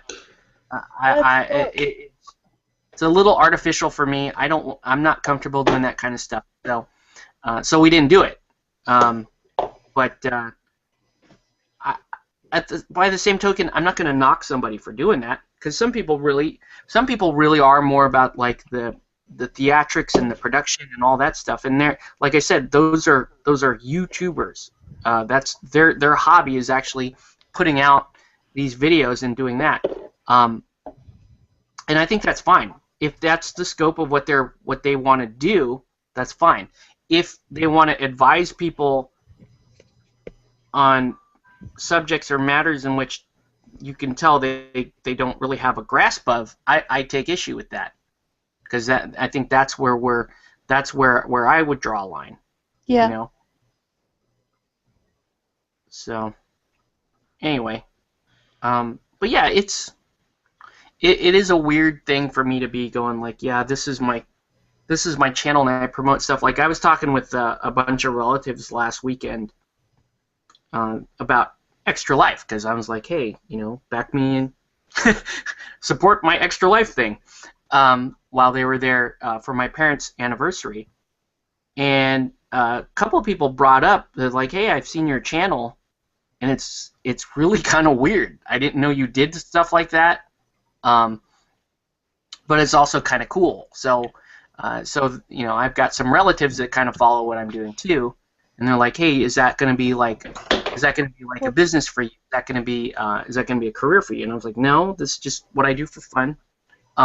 It does occasionally it gets me a couple of painting commissions, and that's a great side effect, but it's not really a focus of what I try to do." The first thing So my mom asked me when I told her that I was starting Geek Girl Weekly was, are you going to make money at it? And I'm like, yeah. maybe eventually. Not It's a anytime legitimate question. I soon. mean, from the outside, yeah.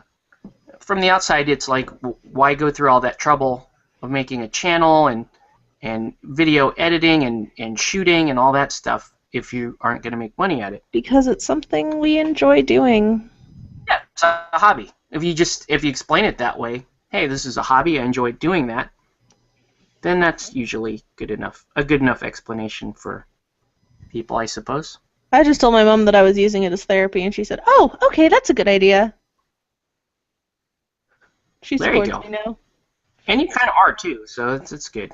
And it I is like it's an for outlet those for of me, us that right? share hobbies, it's a good outlet.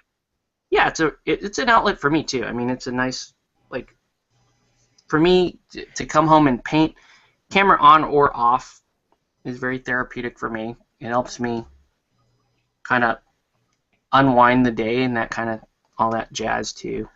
Lately, I've So, only been painting when you're streaming.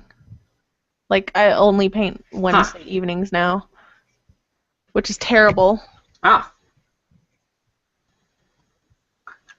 yeah, hopefully um like the whole goal of this show was to just paint and if other people if this inspired other people to pick up a brush and maybe finish a couple of projects, then I was like, okay, then this show, it's worth keeping this show on.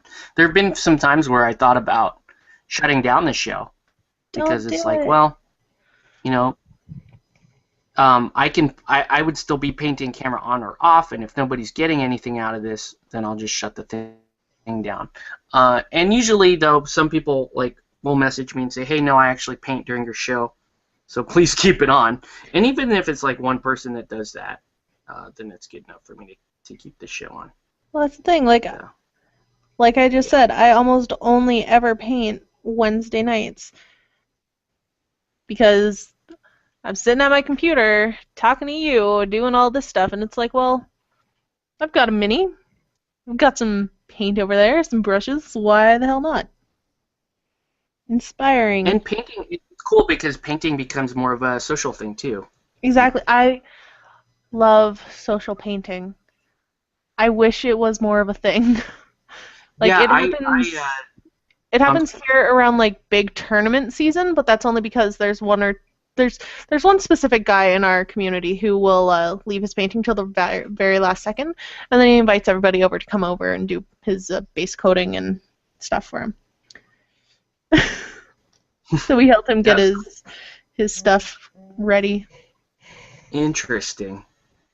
It's quite a little gig he's got going there. But he feeds us with Um, pizza and beer.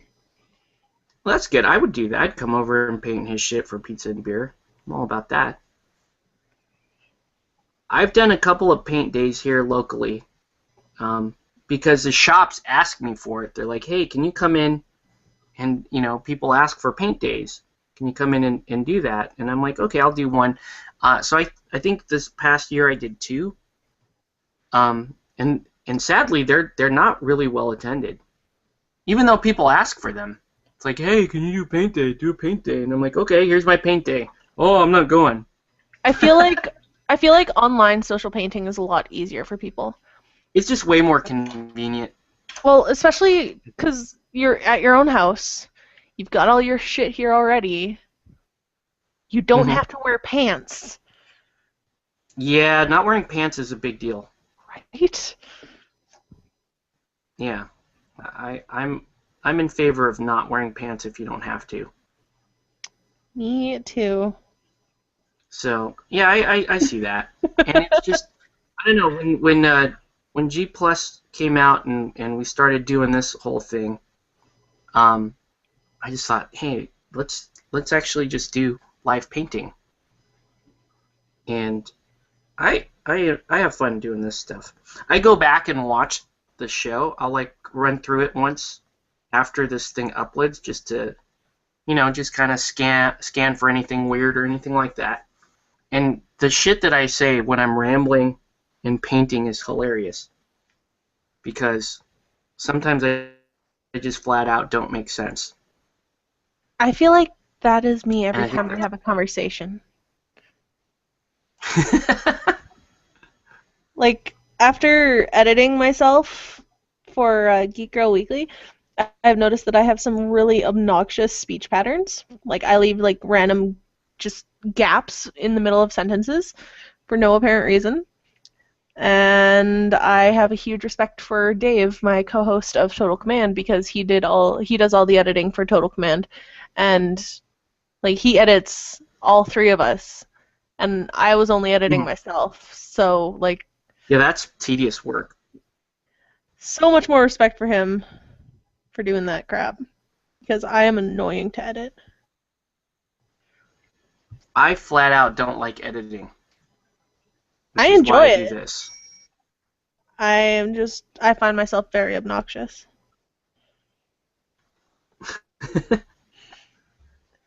It, yeah, I don't. I like putting out stuff, but I hate editing it. Like I'll put it out, and it's like, well, I fucked up here and here and here, but you know what? It's cool. People will deal with that. No big deal. People will ignore it. Nobody will point Yeah. that out. Nobody will point that out, and then somebody points it out to me, and I'm like, meh, yeah, I didn't edit it. I'll just tell them straight up, yeah, I did not edit it. What are you gonna do, right? See, what you need is you need to hire someone to do your editing. Yeah, if I was serious about it, if I was all about it, you know, then yeah, I probably would. That would slow down the flow of content that I put out, Not and that probably necessarily. not. Well, yeah, that's true. I mean, if I were to able to just keep content ahead and basically just backload an editor with stuff, then yeah. I'm really good at editing video. Do you want to edit my videos? And I take payment in miniatures. My videos are mostly shot on my phone. Oh shit. What'd you do? And then I got a little bit of a flow issue here. There we go. Get that out of her eye. That's what she said? Yep. Ah! Penis jokes. There was a couple of weeks ago. Had some people over my house, and Peter Gabriel came on. The little, we had the little music on the TV. Yep. Peter Gabriel came on, and I was like, oh, Peter Gabriel, that guy ever sings about is dicks, right? Every Peter Gabriel song that I can think of that got popular is about penis or playing with your penis. Okay. And she's like, really? I'm like, yeah, think about it. Like, Shock the Monkey. What's that song about? Right? What exactly is he? Yeah, Shock the Monkey. And I was like, and then think about Sledgehammer. That's another one. He'll be your sledgehammer? Come on. Where's he going with that? And she goes, not every song. What about In Your Eyes? And I just started laughing.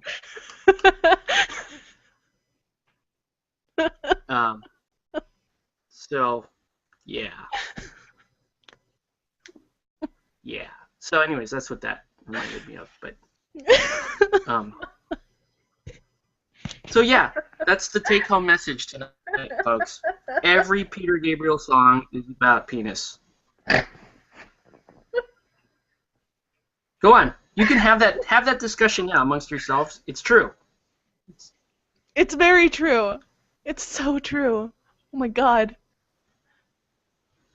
Yeah, people think Peter Gabriel's like this super wholesome guy. Yeah. No, not really. Not really, man. Not really. That man is all about the cock.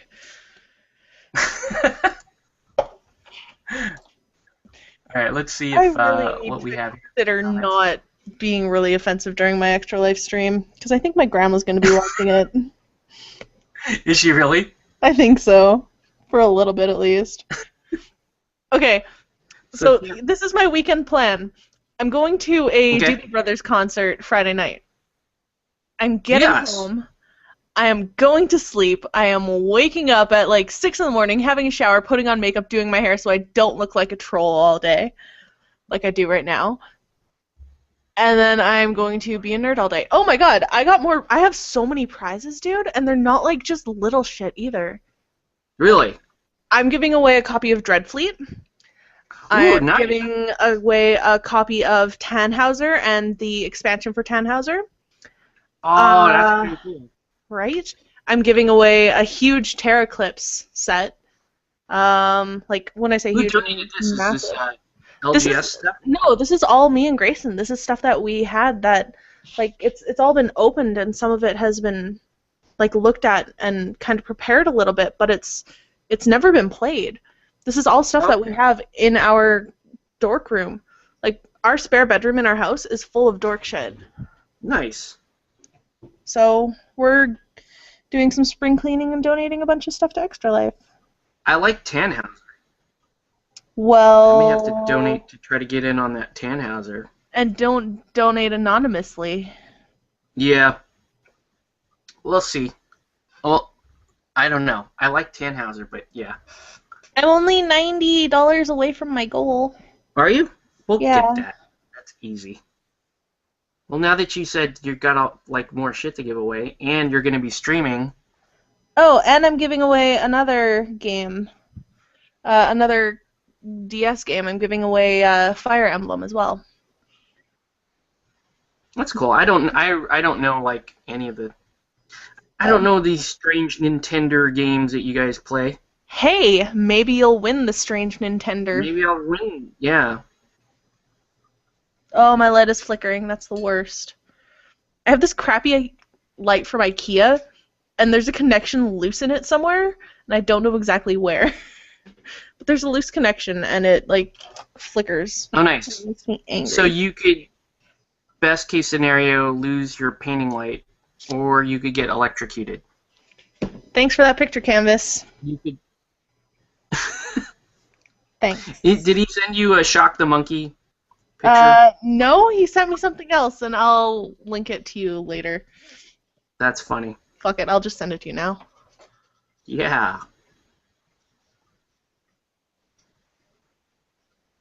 Let this dry for a second. There you go. Okay. Then I double check and Nice. make sure I didn't send that to Viv or Nicely anyone. done. Yep. Peter Gabriel, indeed, sir. Yes. Yeah, Okay. so since the night you were ill and I Mhm. took over the stream, I only had one person follow me, and that was Canvas. Because And Cam is then freaking crazy, that's why. and then I just got him to add me on Facebook, and since then we've become fantastic friends because we are both super inappropriate. It's great. That totally makes sense to me. That me and Canvas would become great friends? Well, that you're inappropriate, and yes, you would become great friends. So all of it.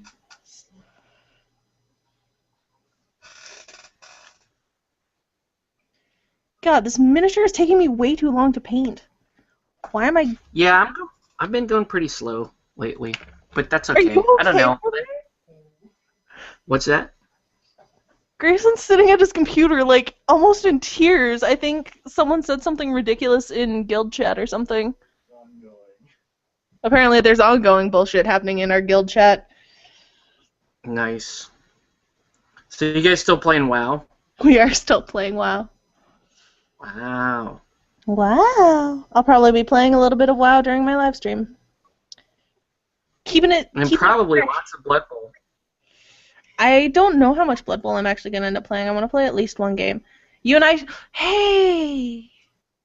What? Let's stream a game during my live stream. Not on this Saturday. I will not. I won't. Unfortunately, I can't. I will. I might pop in for a very brief while, but because of my own event, I may But not be very I'm streaming available. for 24 hours. That's true. If I get super like if it's late at night or whatever, and I'm still awake, I can hop on.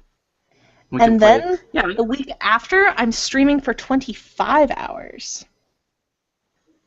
That's Because just that's- some weird Canadian thing that you're doing. I'm assuming.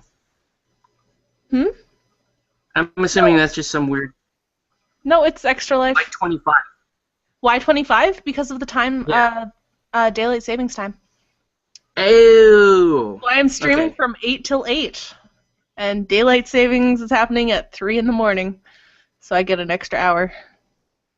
That's right. It is daylight savings. I'm gonna drink all the coffee. You're going to be streaming during Halloween. No, I start on the 1st. Oh, you start on the 1st. Start on the 1st, go till the 2nd. Like, you start at midnight, or what time do you start? 8 a.m. 8 a.m. It's like a... Cool. Well, I will She's be coming awake. along. It's gonna be great. I'm really hoping that my Relic Knight stuff shows up before at least my second stream. Like, I know it's not going to show up before Friday, or before, yeah, Friday this weekend. Hmm. Unless, like, the guys are super wizard and send me all my stuff right away. But I'd really like it to be here before my November stream, because then I can put all that crap together on stream. Did you do priority or ninja ship or anything like that? Ninja ship. I had enough Ninja ship is points. cool. Sometimes it's super fast. Awesome. Then again, you are also in Southern California, where Yeah, so things get to you really quick. they ship from Idaho. So That's where potatoes come from. yes, they ship from Idaho. So sometimes it gets here fast, and sometimes takes a little longer. I don't want to have to pay duty on my stuff when it gets here. Also, I said duty. You also said duty. Okay, so now just doing a little bit of wash here on Jean Romay. I feel like I'm missing one of Shaw's chains. Is he supposed to have a chain coming off of his right elbow? I have no idea. Okay. I do not own that model. I need to, though, after seeing all the pictures of it. Oh man, wait until I post mine. Do you want to see him so far? Yeah, hold on one sec. Sure, go ahead. Can you speak so that... There we go. La la la la, this is my Sharon Z. Cool. It's looking pretty good. I love the smoke. I am so proud of the smoke. Like, so incredibly proud of it. I spent like 6 hours just on the smoke. That's awesome, though. And still, I will only consider him tabletop quality. I don't know. I don't really subscribe to that whole... This is the quality. It's... Tabletop quality is... I don't know. I really just... Your quality is your quality. Yeah. You can paint stuff fast. You can paint it slow. It's fine. It's... Considering, hardly anybody paints anymore, tabletop quality is good quality. My tabletop quality and my display quality are two totally different things. Are they? Oh yeah, my tabletop quality is like... Normally I'll only spend probably 3 to 4 hours on a tabletop quality mini. Mm-hmm. On a display quality mini, I'll spend 12 hours or more. Wow. I'm a slow painter, but still, like... Well, I tried to actually slow down and paint a miniature, quote-unquote, display quality, and it didn't turn out any better than my regular pace. So I was like, okay, well, that's just how I paint. Sorry. That's the thing, like, my display quality isn't just necessarily slower, it's... I do more coats, I do thinner coats, I do more highlighting, and I do actual, like, in-depth detail shading, and I do too much. I should just paint everything tabletop quality, because my tabletop quality is actually pretty high standard. But I won't. I never will. I will always paint some things much nicer. Yeah, I mean, if you enjoy the paint, like if I enjoy painting a model, I may take a little bit longer on it. Well, that's the thing. Like I said, I spent almost 6 hours painting just the smoke on Shaw. Wow. Yeah, that's a lot. I know, right? A lot of hours.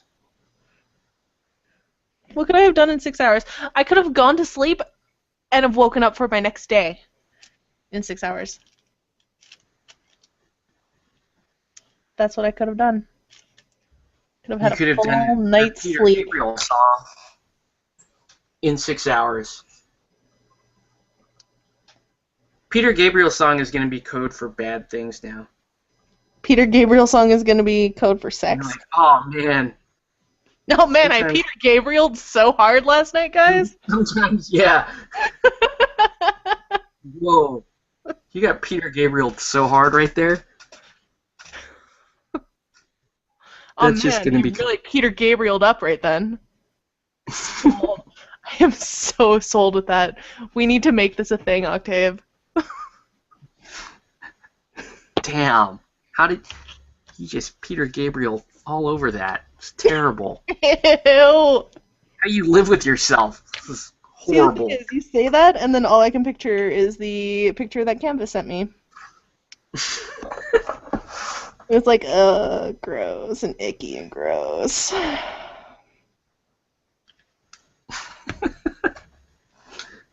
Stupid Peter Gabriel. God, what is my life? All I do is talk to, like, nerds on the internet now. What am I doing with my life? There's a career in that apparently. You make money doing that.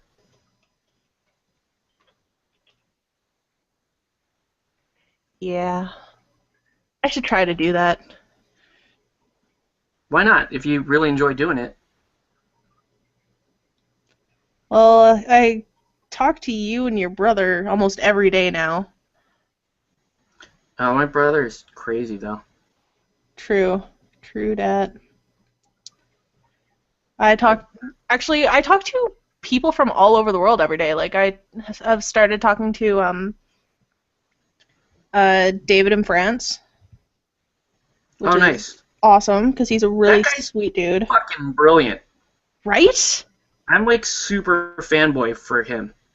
Like I Would you go I want all to. Peter Gabriel for him? Yes, I want to like meet that guy in France and play like Eldorado with him and just basically Peter Gabriel all over myself with how awesome the men are over there. I want to meet Jin. Super bad. Yeah, like what the hell do these guys like? What? What are they What? feeding them over there to They're be able to amazing pull off painters. that kind of stuff?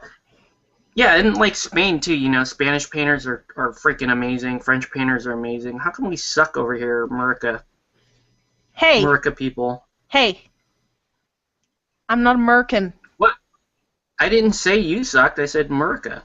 Okay, good. Our painters are.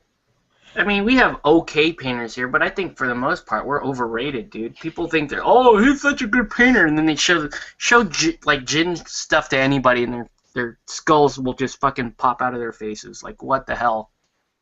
Jin stuff is Like, almost enough to make you orgasm. yeah, you're like, No okay, joke. I'm convinced now I'm a garbage painter because I looked at gin stuff, and it's like, yeah, Yup. it's a harsh reality check, but awesome also. It's. I don't Just the take it knowledge as a that harsh they're reality check. I take it as an inspiration to do better, and then I will sit and stare at his miniatures. Like I will zoom in on them on the pictures and stare at them for like an hour. It's yeah. really kind of creepy, but I'm only doing it to study like, okay, how would he have done this sort of thing? And I honestly think they just pick up the brush and do it. Like I I think don't they just think, do it. yeah, I don't think they have any like special tricks or anything. I think it's just, oh, paint, miniature, slap, It's slap, really kind slap. of sad when like Bob Nolan will say, "Hey Octave, can you submit something for Tales of the Ninja? You know, something painted?" And I'm like, "Okay, I'll do it." And he's like, "Yeah, we're gonna put Jin in there too." And I'm like, "Wow." And you're like, no, thank know, you. Yeah, I'm like, "Whoa." So basically, you want to put my garbage up there and then Jin stuff, which is amazing. Which is kind of a compliment because it's like, wow, but frankly, it shouldn't be on the same page as Jin stuff. American painter versus French. Yeah. It's like, and this is what that guy in SoCal does, but check out this thing from Jin, which is amazing. That guy from SoCal is that Yeah, how you you know know what that guy yourself? from SoCal does, but Jin, holy shit. That one guy, the one from SoCal. You know that That one one guy, the I paint shit guy, that guy. Which paint and stuff? which I'm telling you has pissed off people Like, how dare you tell me to paint stuff? It's terrible. You're Like, you're not telling people to paint stuff. You're telling people, or you're encouraging people to. I'm encouraging people to paint stuff. But it's like, it's a mixed message because, it's like, hey, play paint, and they're like, no, you can't tell me what to do. But whatever. You're right, I can't. It's just funny. But, I like painting. As I said in my podcast last week, which y'all should go download and listen to. It's really quick, really quick. But like I said, I prefer painting over playing. See, I enjoy playing quite a bit, but I prefer painting. I can't do one without the other. I would have a very difficult time doing one without the other. That's my thing. Tony from the painting clinic, he explained it to me that way too. He's like, yeah, I tried not playing, but then it doesn't work. You have to do both, or it just doesn't sit correctly with you. Yeah. And I'm very much that way. I thought this lion was only like 3 pieces and he should be done. Well, he's close to done. Kitty. Little lion thing. Alright, so that's almost dry, that's almost dry. Let's continue with the washes here. And I can put away the super fine detail brush because that's basically done. But yeah, I don't know. Yeah, Jin's amazing. Would love to meet Jin. Would love to play a game of Eldorado with David, because he's pretty much a badass. There's some really the Cypher group is not a big group, but there's some freaking amazing people. Yeah, it's like my favorite. I'll tell you right now. I'm part of a lot of Facebook groups, but I gotta say the Cypher group has got to be like one of my favorites, if not my favorite, because the people on that group are just ridiculous. It's like, oh, I did this thing for Eldorado, a game that, not a lot of people are playing, but I love it this much, and look at all this amazing shit I just did. I love that. I made this for this game because this game is boobs.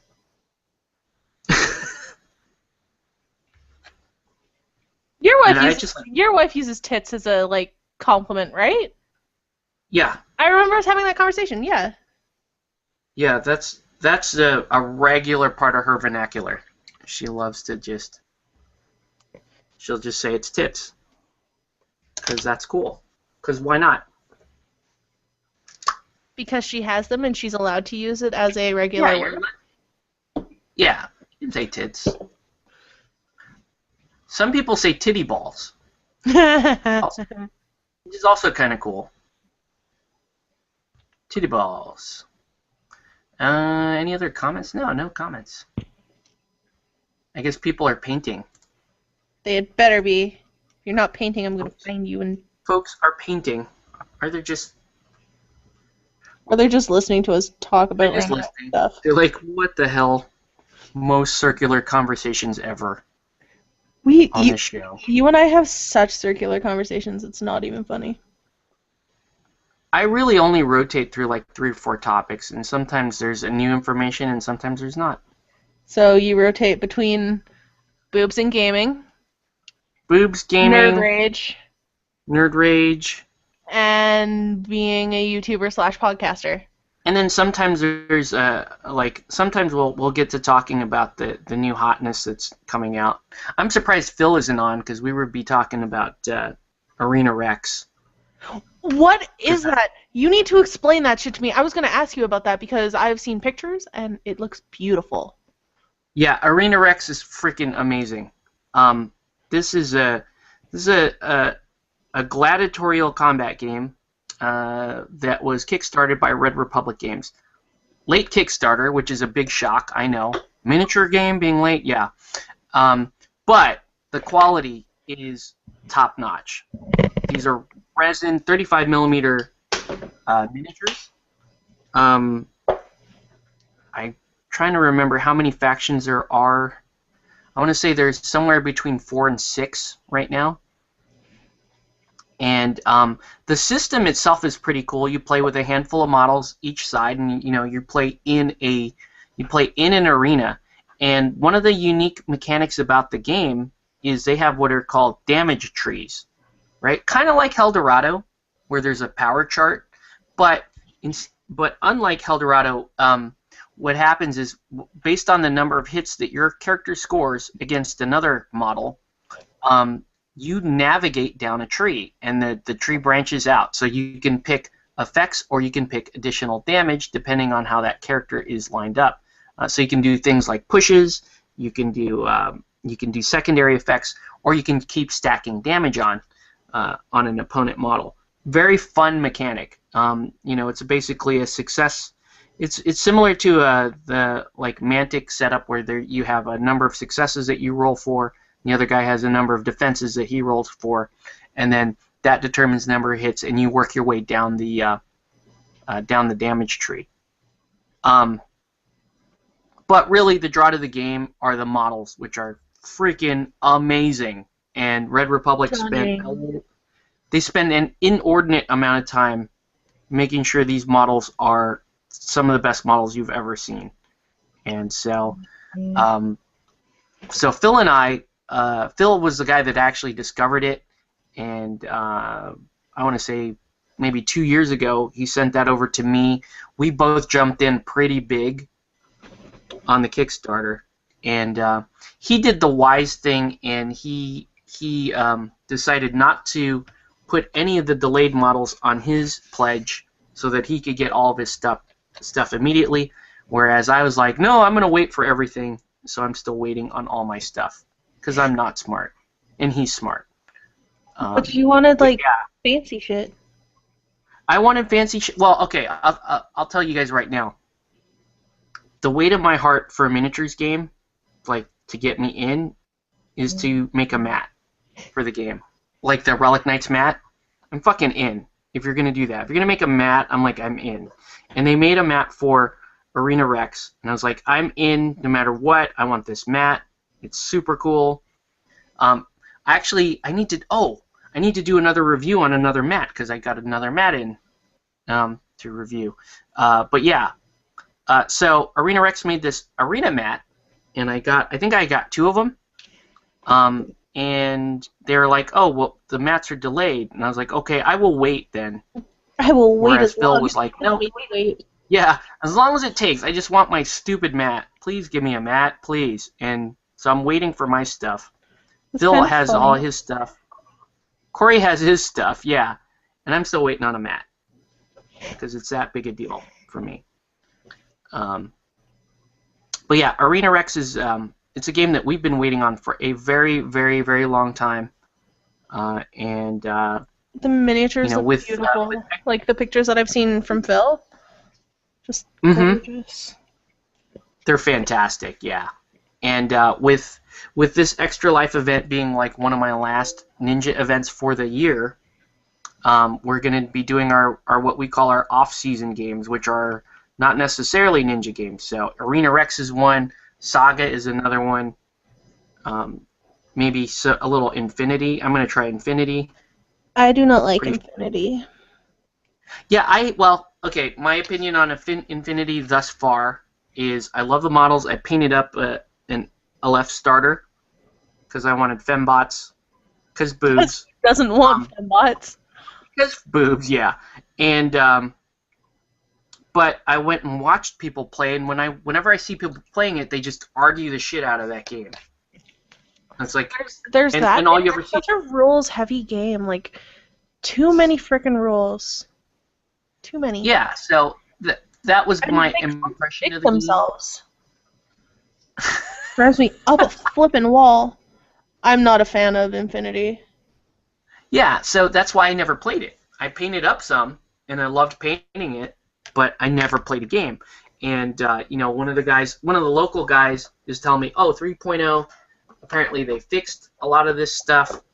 It might be worth a look for you. And I'm like, okay, whatever. I'll play. And he's a really fun guy, so I know that whatever I play with this guy will be good. So I'm willing. I'm gonna try it again. I promised him exactly one game. Said I'm gonna play one and exactly one game. I may quit immediately after. We may never play it again, but what the hell? I already have painted models. Let's go for it. So we'll see how that goes. But every time I see Infinity models, I'm like, oh my god, why does this game have to be populated by dickbags? Why can't I just enjoy this game? I want more people to play Relic Knights with me because you know who's gonna play Relic Knights with me? Me. Grayson? Me. I'm gonna play Grayson Relic Knights with me. Yeah, but he has to freaking figure out what he wants to order. Oh. You know what you want to order? I told you what I wanted to order. Well, then go order your shit. All you need is the starter box. It's only like $45. Really, kitty? Come here. Come here. Can you hear my cat yelling? Yeah. Your cats are as loud as mine. Come here. Cats yell like that too. Oh my gosh.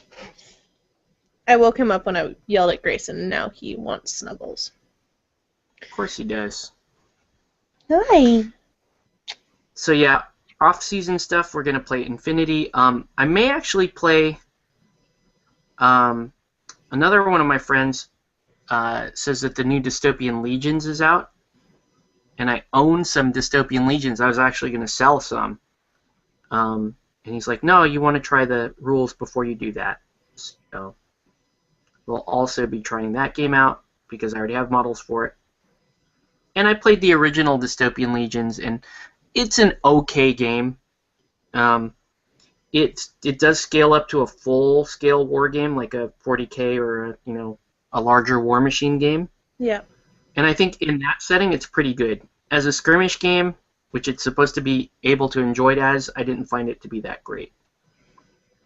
But we'll see. The miniatures for that game also really cool. Nice steampunk theme.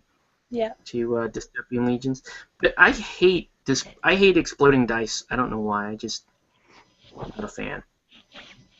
My cat's trying to eat my microphone. Mm. Are you ready to go back That's into the couch? Okay, go away now. That's like the newest, hottest thing now. Exploding dice. Spartan Games did it first. Mantic features exploding dice quite a bit. I don't think it's that big. I think it's more annoying, actually, to be on the opposite side of exploding dice. Shit. The guy just gets to keep rolling. But, whatever. That's Okay. kind of like me with dodge rolls in Blood Bowl. I make all the dodge rolls. I make more than anyone ever should. Well, it helps that your whole team has dodge too. I know, my shtick is dodge.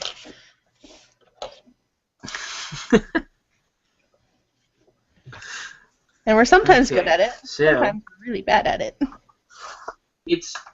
it's gonna hurt a bit though against dwarves because dwarves can nullify all that dodge. See, the only person I have won against was Grayson, and he was playing dwarves. Oh, you beat dwarves with Amazons? Yeah, I beat the dwarves with the Bamazons. That's kind of bragging rights. That matchup heavily favors dwarves. Was it dwarves that you were playing, or Norse? That was my Norse. Never mind. It was Norse. No, it was your testy dwarves. I remember because I giggled because their name said testy, and I thought of testicles. Testy dwarves. That's pretty funny. I managed only a tie against Grayson. Because he played pretty well, and I did not. I lost to Dave, and I lost to Mark Dieter.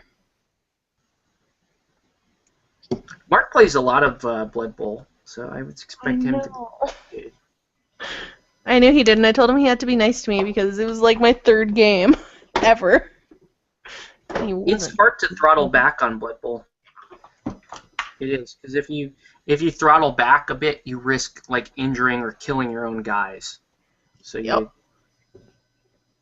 So it is one of those games that you do actually push a little bit playing. This foundation paint smells so disgusting. So a little bit of blue going down on Jean here. I think I need her white to be a little bit more vibrant. In fact, the blue is a little too. It's not dark enough. I need more of almost a navy color. That's what I'm gonna need. I'm gonna need a darker blue. Problem with the darker blues is they're too shiny. You're using Vallejos? Yeah. Model color? Yep. Do you have the matte varnish? I do. I have the matte varnish, but I use a dull coat, and that helps. I was gonna say, if you mix like 1 drop of the matte varnish in with 2 drops of the paint, it actually makes it a matte paint, and it doesn't really screw with it too bad. That's good to know. I should actually do that. I should do that.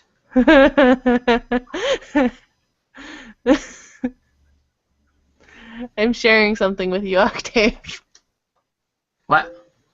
More canvas stuff? How can you tell? Oh, yeah. Yeah, he sent that over to me as well. Okay, Thanks, okay. Canvas. With your awesome meme skills. Pretty funny. I need to save that to my computer. Oh no, oh no.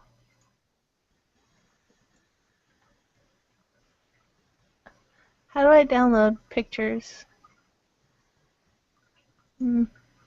I do not think I'm going to finish this model tonight, but that's okay. I'm just going to keep calm and paint.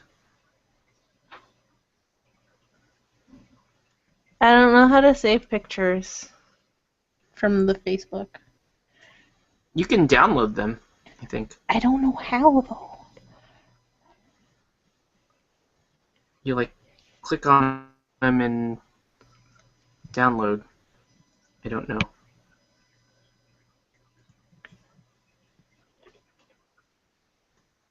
Bye, There we Canvas.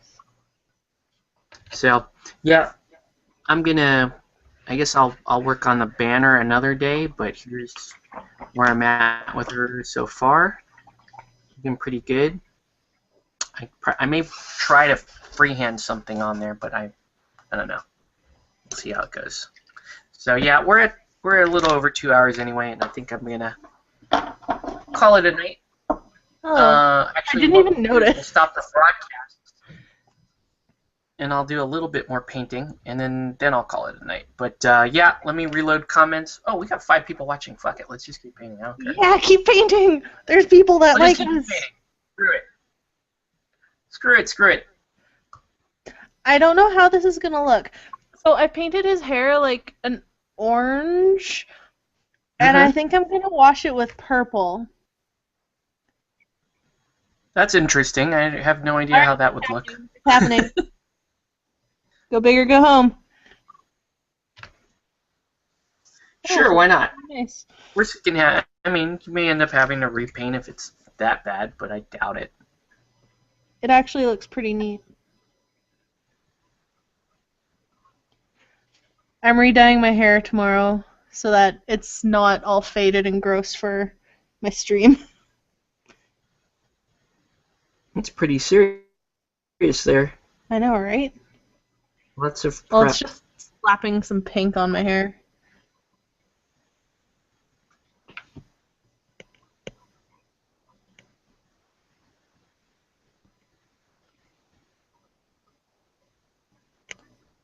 It's funny, we decide we're going to stay and then we both just go silent. It just goes silent because I'm painting in the... I may be painting in a little freehand here, and it may or may not work. Might look terrible. You need to focus on what you're doing. Yeah.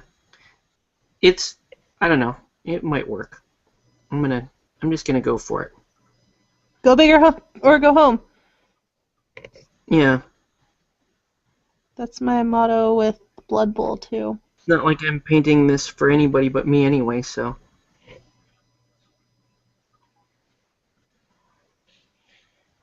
I actually really like how this looks. That's exciting. At least I think I do. Oh shit! No, I This just sounds bad. um What to spell? uh help. I just spilled like fucking a full bottle of purple wash all over my desk. Uh-oh. You have this. Hey, paper towel. That can go there. That purple wash. No, there's still a little bit left. You barely knew.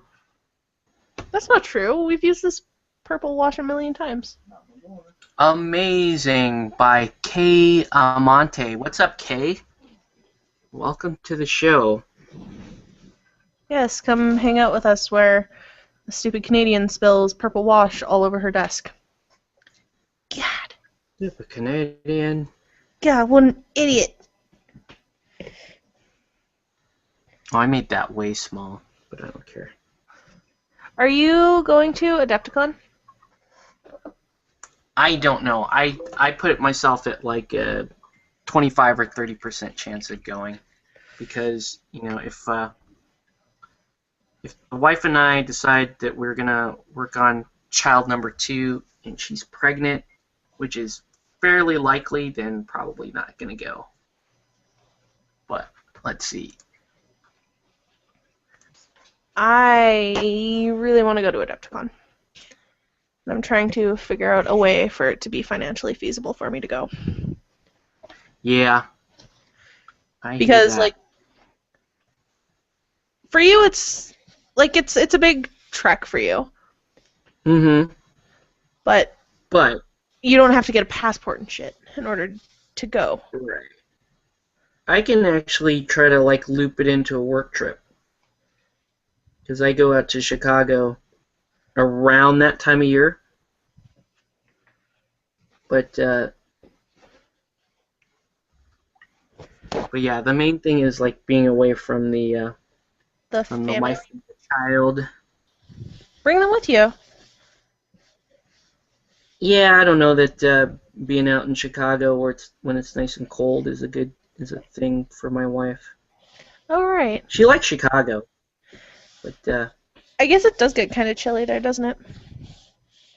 compared to California, absolutely. Of course, almost every other place compared to California is like, oh, there's something wrong with their weather.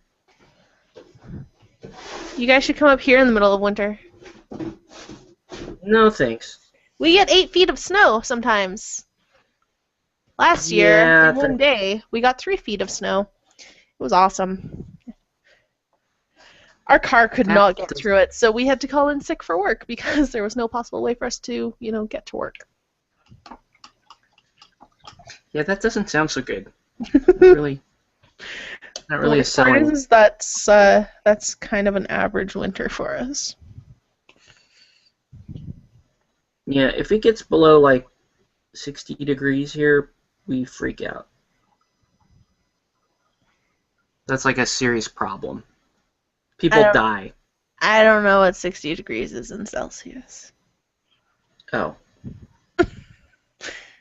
Stupid Canadian. Yeah, stupid Canadian and the rest of the world not listening to not following our strange Fahrenheit. Wow, this is some pretty extensive freehand here. Way more than. But it's cool. But it's cool, so you should keep doing it. I hope it works out. We'll see. It's looking okay so far. It's really exciting that we have 5 viewers. I don't. I used to get a fair amount of viewers, but I don't know. I don't think a lot of people followed over from Tuesday when we used to do Oh, the now show you on go to Tuesdays. Tactical Tuesdays, right? Yeah, now I game on Tuesdays. Yeah. So we moved the show to Wednesday, and the show hasn't really peaked I would since then. say if I didn't have class on Tuesdays that, well, I'll just host a painting hangout, but I can't because I have school on Tuesdays till 9:30. Actually, I could do it after. If you guys are interested, if anyone is interested in a Tuesday night painting hangout, put a note in the comments or message me on Facebook or something For Tuesday night? because for Yeah, Tuesday Tuesday night night might be painting. better for some folks. Yeah, because if that works for people, I can do it after I get home from school. That would be cool. And it makes me have to paint more. If there's people there, I'm accountable to somebody. So I feel the Yup. need to paint. Yeah, you have a accountability partner, Exactly. That's when I was in like college. AA. Coffee bar. I was gonna say it's like going to the gym. Or there's that too, but there's also the slightly more offensive AA reference. Or you could get really bad and go NA. Yeah, it could be NA, your NA sponsor. If anybody wants to be my painting sponsor, hit me up. Or if anybody's looking for a painting sponsor, hit me up.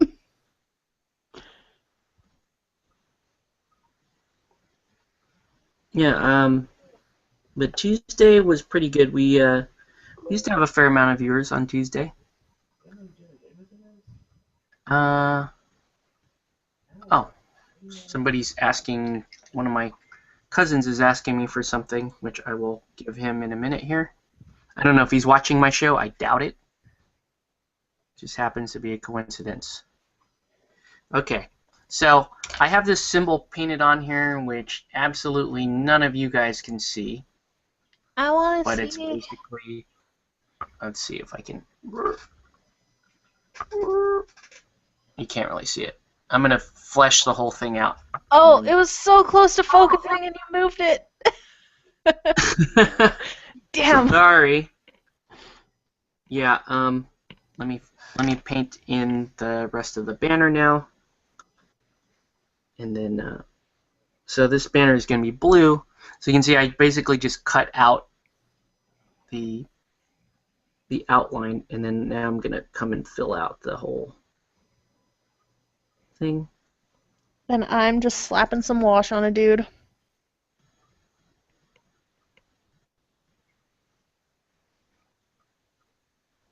I love that black wash makes things matte. At least this black wash does. What kind of black wash are you using? It's the Citadel Nuln Oil. Oh, yeah. Citadel black wash. Yeah. I really like it. It makes everything look really grungy and just matte, which is a look that I really like for minis.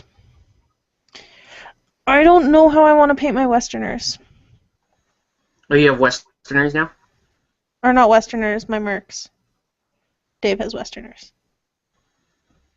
I have mercenaries. I need to paint Templars here pretty soon. Because we're going to start playing Eldorado again on Yay! Tuesdays. Bringing it back. We're bringing it back. Play Eldorado every day. Everybody should. It's good for your If I health. could, I would. I think I need to move down So there now- so you have a Eldorado buddy. Yeah, I would love to play Eldorado all the time. But it was pretty cool. Last night, people were kind of saying, yeah, you know what, I want to play Eldorado with you, so let's do it. Yay! So we're bringing it back. And Anima Tactics, we played some Anima Tactics last Tuesday, which was awesome. Because that game is, I would say it's a little underrated as a game. That It's game not. It's still not confuses my. me. I wouldn't say that it's my favorite system, but the models are beautiful and it's fun, and it's a fun game. I still like it better than most skirmish games out there. I don't like it more than Eldorado as a game, but some of the models for Anima are just so good. I feel like Eldorado is the best skirmish game in the history of skirmish games. I would definitely put it up there. It's one of my favorite of all time. Then again, I'm probably just saying that because it's the first minigame that I've actually gotten really, really heavily into, and it's the first minigame I've ever really genuinely, like, full-on cared about. Like, even when I played War Machine and Hordes and Fantasy and 40K, I never really cared for them as much as I care for Eldorado. Oh yeah, for sure. Eldorado, I love you, never go anywhere. I also love Eldorado. I also really love Relic Knights, but for very, very different reasons. At school today, took advantage of my school's free printing and printed off the Relic Knights rulebook so I can read it. Cool. But I don't think it has any of the fluff in it. Probably not. It's only the little 32-page book. But still, I printed it off at school. Education. Education. Okay. So, can't really see a whole lot. You can't see a whole lot right now. Oh, let me respond to my cousin.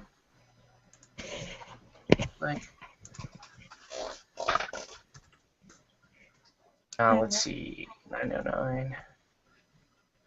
Did you hear about the shootings in Canada? No. Okay, our parliament got shot up first thing this morning. What? Yeah. What do people have against Parliament? Well, we have a monument in Ontario called the... Oh, shit, what's it called? It's like the Tomb of the Unnamed Soldier or something like that. It's something along those lines. Okay. And all right. It's a guarded monument, just because it is so important to us as Canadians. And the gentlemen that guard it are some of the most heavily armored and weaponed soldiers in the Canadian military. Okay. And one of them got shot and murdered today, and then they said that there's like 5 shooters, and one of them ran towards, or at least 2 of them ran towards Parliament, and they're all over Ontario, or Ottawa, and or Toronto. I can't remember which one. One of them, but still. Canada is not immune to types of terrorist attacks, blah, blah, blah, blah, blah. Yeah, it was in Ottawa. Yeah, it's like, why are people angry? Wow. Because some people are freaking crazy. Because crazy.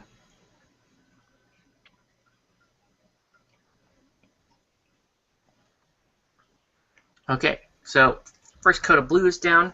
We are making some okay progress on this model. Check. Yeah, it's our National War Memorial.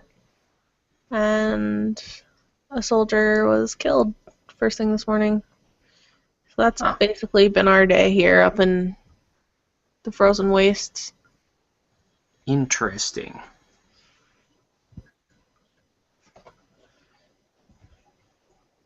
Okay, so I'm going to let that blue dry for a little bit. The lion is almost done. It's just, all I got to do is ink one thing here. It's a little strong tone. And then the cipher is done. Are you, you said strong tone? You use the Army Painter? Yes. Washes? Yes.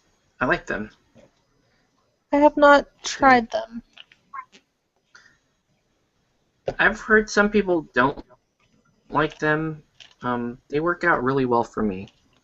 That's good. I think Strong Tone is much better than Agrax Earthshade I as like as your Agrax. generic wash. Um, this has worked better for me, and it's easier to find. People buy the hell out of Agrax Earthshade, so I had pirate mercs for Warm Hordes, and I definitely use like um 6 bottles of Agrax Earthshade on them because I had the galleon and stuff, and I was making everything look really matte and weathered, and I like patinaed shit and made it look really awesome. And then I sold it all, painted and painted and painted for hours, for days and days and days on I hours, still and I have sold them. a pirate army that I need to sell. It's still hanging out here in my room. I need to Pirates were sell the it. only people that I could see myself ever playing in Warma Hordes.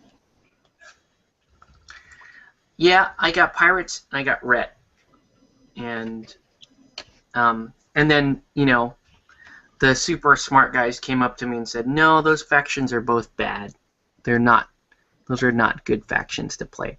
Which was a discussion I was having earlier today that I don't understand. And I know Camus, you play. Well, Camus took off, right? Camus isn't here anymore. If any of you guys that watching play Warma Hordes, help me out. Help me try to understand this. So one thing I hear from Warma Hordes guys when we're comparing systems with Warma Hordes and other systems is they say, "Oh, well, Warma Hordes is a really, really clean, really balanced game." I'm like, "Yeah, the rules are cleaner, whatever, and they're good for turn." Balance my ass. But then they argue that the game is balanced, and I'm like, well, okay, let's assume that the game is balanced. How come? My question is, how come if the game is really balanced, how come there are some well-known things that people just sort of accept as fact between one another, and it's always this faction is good, this faction is bad. This caster is amazing. This caster is terrible.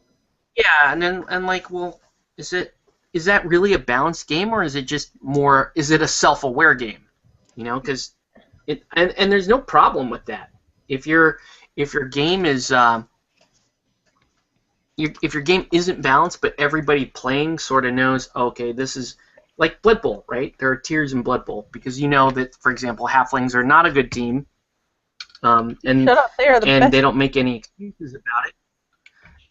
Whereas like Wood Elves are a super, super good team, and everybody sort of knows that. So I guess my question is, for the privateer guys, you didn't know that? No. Wood Elves are very Or else I totally would have picked them because I like what else. well, they're really good. So, but yeah, my question is it really so much that Warm Hordes is balanced, or is it more that people just understand what's good and what isn't? What do you think about that whole? Because you just said you used to play some Warm Hordes, or you had. I used to play a lot of Warm Hordes. I think. But it's a game where there are some bullshit things, and there are some things that are super overpowered, and there's some things that are super underpowered. And I think that as a gaming community, the Warm Hordes players, just as a whole, have kind of agreed that yes, these casters are amazing. Yes, these casters are terrible. Yes, you always take these jacks with these casters. Yes, like, I think that there's just kind of agreed upon stuff, even though it's never been written down that it's agreed upon anywhere. And I feel like that doesn't necessarily make it a balanced game at all. I feel that it just makes it a game that the players know what works and what doesn't. And it's an aware game. Pardon? It's an aware game. Yeah. Okay. Yeah, and that's kind of where I'm going with this. And again, I don't mean any offense to anybody playing Warmahordes out there. No, me It's neither. Absolutely clearly not. it's an enjoyable game. It's got lots of fans and yada yada yada. That's great. I have questions because it's like, oh yeah, our game is so balanced, but then from the outside, all I ever seem to hear when I'm at the shop or whenever when people are playing Warmahordes, or especially when they're just sitting around talking Warmahordes, they're always talking about efficiency of units, factions being stronger than other factions, and in the general impression I get from the Warmahordes community, at least the one local to me, is that there seems to be a universally accepted correct way to play Warmahordes. You know, that that there are certain factions that you play if you want to be competitive. And, you know, it's always, well, you want to play Crix, you want to play Legion, you want to play Khador, sorry. Chowder. Or you want to play, what was it, Crix, Legion, Khador, and something else. But Signar. it just kind of struck me funny because it's like, well, why do people say that this is such a balanced game? And if you know, if everything that you're saying is true, I don't know. I just have questions. Just put it that way. I got questions. Hey, if anybody's Not press knocking. gamer, you should talk to Yeah. Octave and explain things to him and be a press Yeah, gamer. explain that to me. I'll actually just ask some of my friends that play Wormhordes because I know that they'll just give me a good answer. I think Tin Man or one of those other guys will be able to explain it to me. Maybe it's just a question of semantics and really balance isn't the right way to characterize the game. Yeah. Maybe it's just super well understood and that's okay. It's like Blood Bowl, like I said. So if you want to know what are universally considered the good teams in Blood Bowl, Jill, elves in general are good. Within elves, I hear that elves are a definitely little bit bullshit. yeah, wood elves in particular, very very strong team. Dark elves also very very strong team. High elves are pretty good, but they're a little bit, they take a little bit longer to develop it. But once they develop, they're a very good team. Pro elves, the ones I want to play, generally are considered the weakest of the elf teams because they freaking die a lot, and I think that's hilarious, and I want to do that. Want to die? But yeah, elves are very good. Skaven. Yes, I want to see my Blood Bowl players die a lot. It's very funny to me. I actually find it hilarious too when my stuff dies. Yeah. So Skaven, also very very strong Blood Bowl team. Amazons, in terms of short season, very very good Blood Bowl team. Same with Norse. Those are good short season teams because they start off with good skills out of the gate. Mm-hmm. And they may not, Amazons and Norse don't have very good armor, which means that you may end up losing a bunch of them, but that's not necessarily bad in a short season. You can overcome that. So those teams are generally considered good short season teams. And they're relatively cheap too. And it's cheap, yeah. And the fact that you're Amazon Blitzers, you can get 4 of them with Blodge is super bullshit. I just heard the term blodge today for the first time after I played against Mark. He said, go listen to the 3-die something Three-die block. podcast. Yeah, 3-die block. Yeah. And he 3-die said, block go is listen awesome. to how they tell you how to play Amazons. I'm like, okie dokie. So I'm studying now. So be prepared for me to kick your butt. Zons are a good team. They but yeah, their Achilles heel are typically dwarf teams or teams that take a lot of tackle. It's gonna be difficult. I am not happy with the fact that we have 2 Chaos Dwarf players. Chaos Dwarf teams are tough.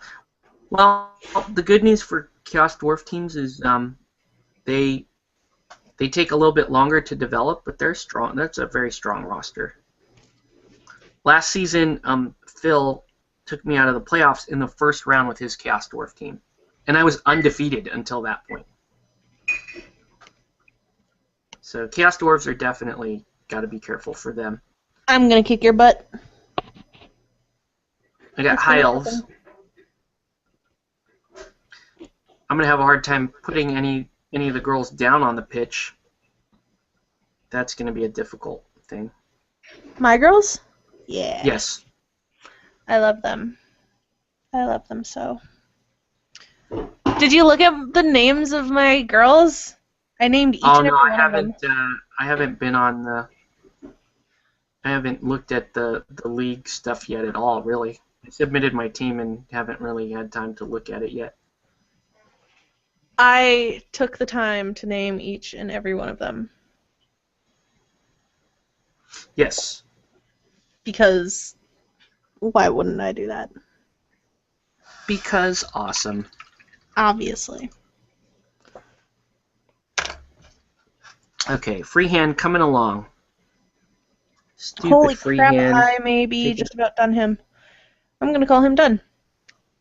Ah, balls! There's a skull There you right go. there that I need to paint. Ah, assholes. Painting it this color. Maybe I should do a little.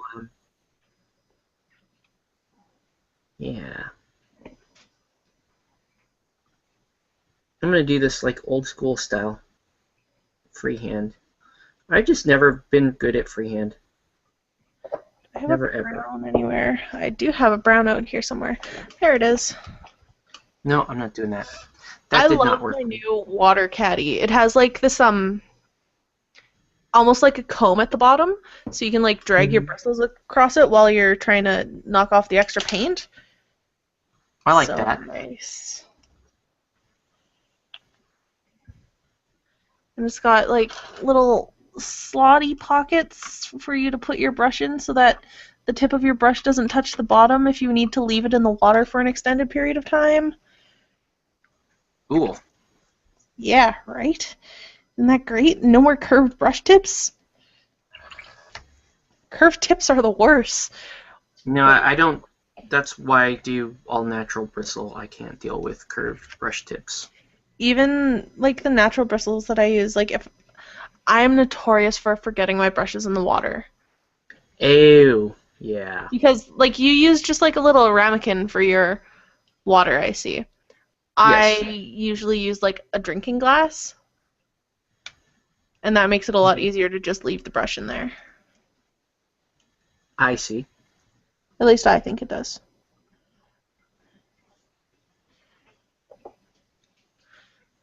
Okay. I have to figure out how I'm gonna do this now. This may be the easiest way to do it. Too much freehand. Too much or not enough? Too much.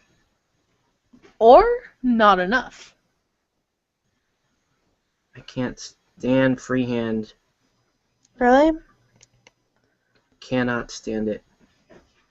Super There. annoying. I'm calling him done. His face looks pugly, but the rest of him looks really badass. Look sweet. Yeah. There's always going to be a place in the world for butterfaces. Butterfaces. I am actually really offensive sometimes, apparently. That's okay. Why? There. Do you know what a No. butterface is? Yeah, I know what a butterface is. Yeah, that's offensive. Yeah, but only to butterfaces. Yes. Not really offensive to the rest of the not, or the people who aren't butterfaces. I suppose. I mean, you're not entirely incorrect. Stupid non-butterfaces or butterfaces. How dare you be offended by something that you should be offended by? I know, right? God, what assholes. Alright. Damn it! What is the Hi. problem? I'm taking a picture with flash if my camera will let me. I can't use flash. My camera's too close to being dead. By camera, I totally mean cell phone. All right, so now, painted the outline of a little laurel underneath, and now we're going to paint that in because freehand. I never do freehand because freehand takes forever and it's super annoying, and I don't think it ever really looks good anyway. Unless you're one of those guys that's really good at freehand, and I'm clearly not one of those guys. But I've been whatever. sitting at a weird angle for the last 2 hours, and now my back hurts.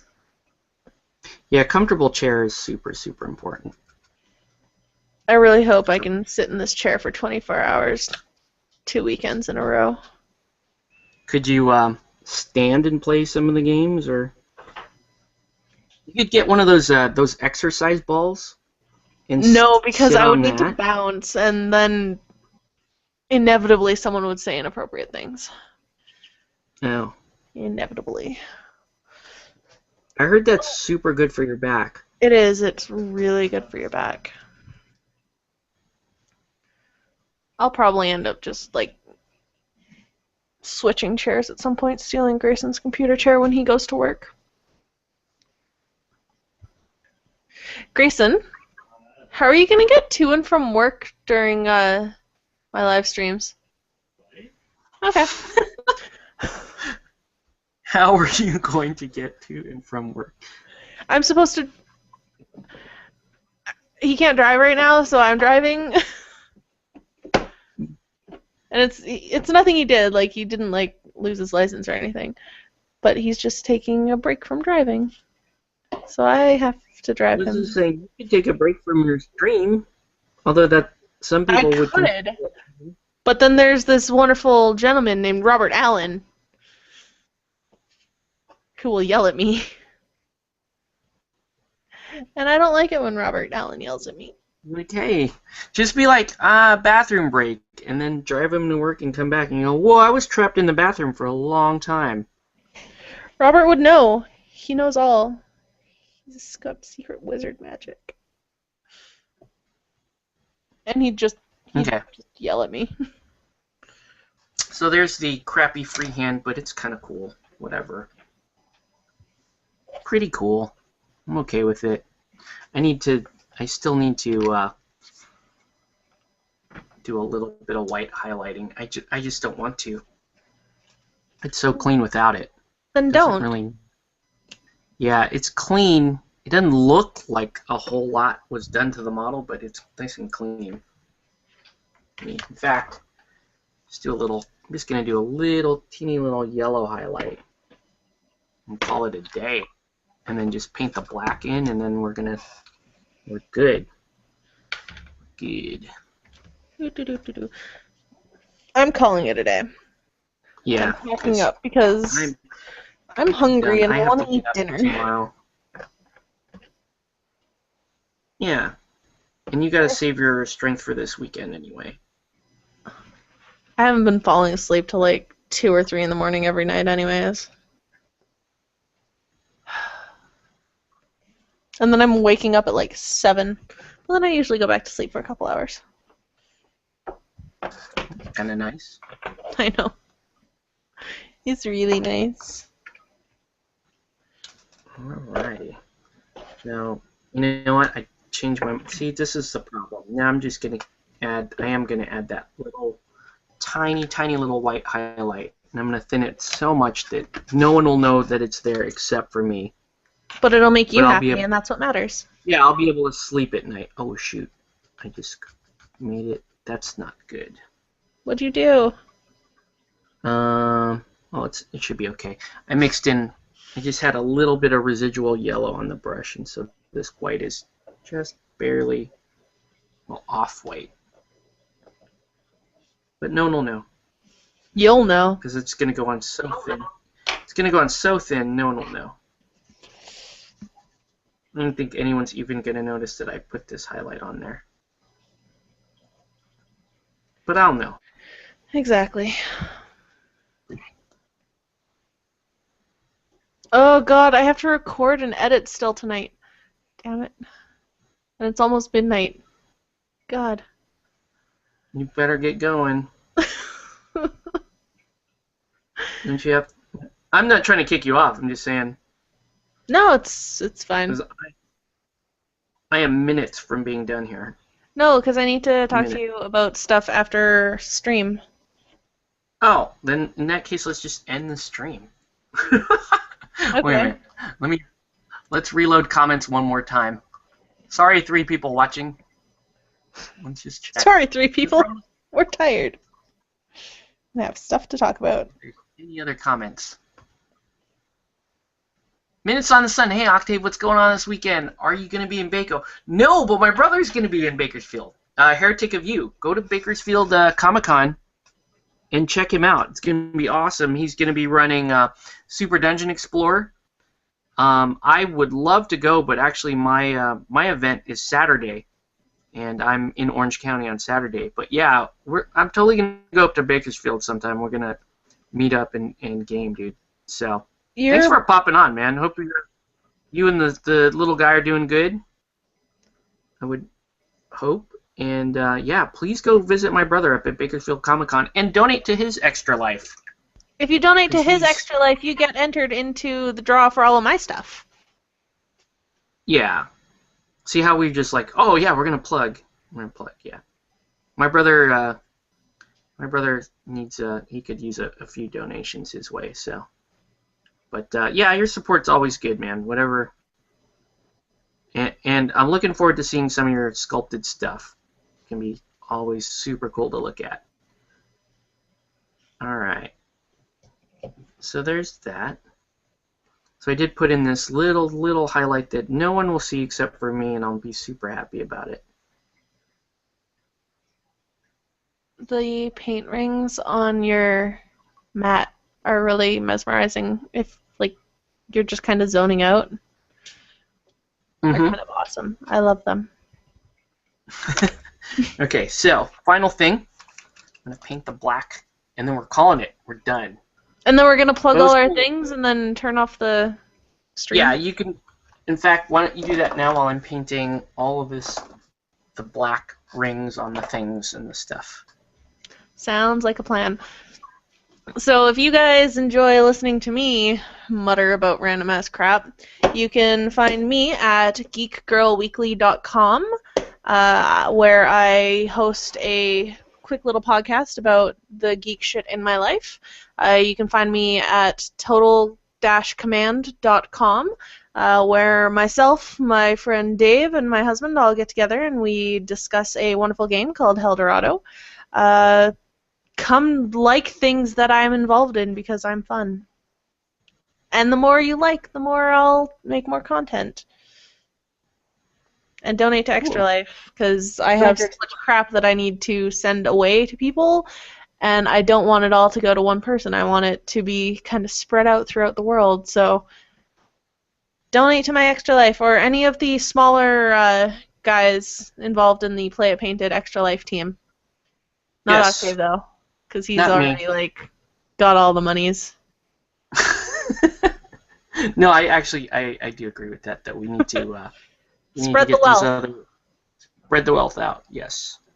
All right. So, yeah, I'm gonna paint these up. I'll take some photos and put them up on the Facebooks.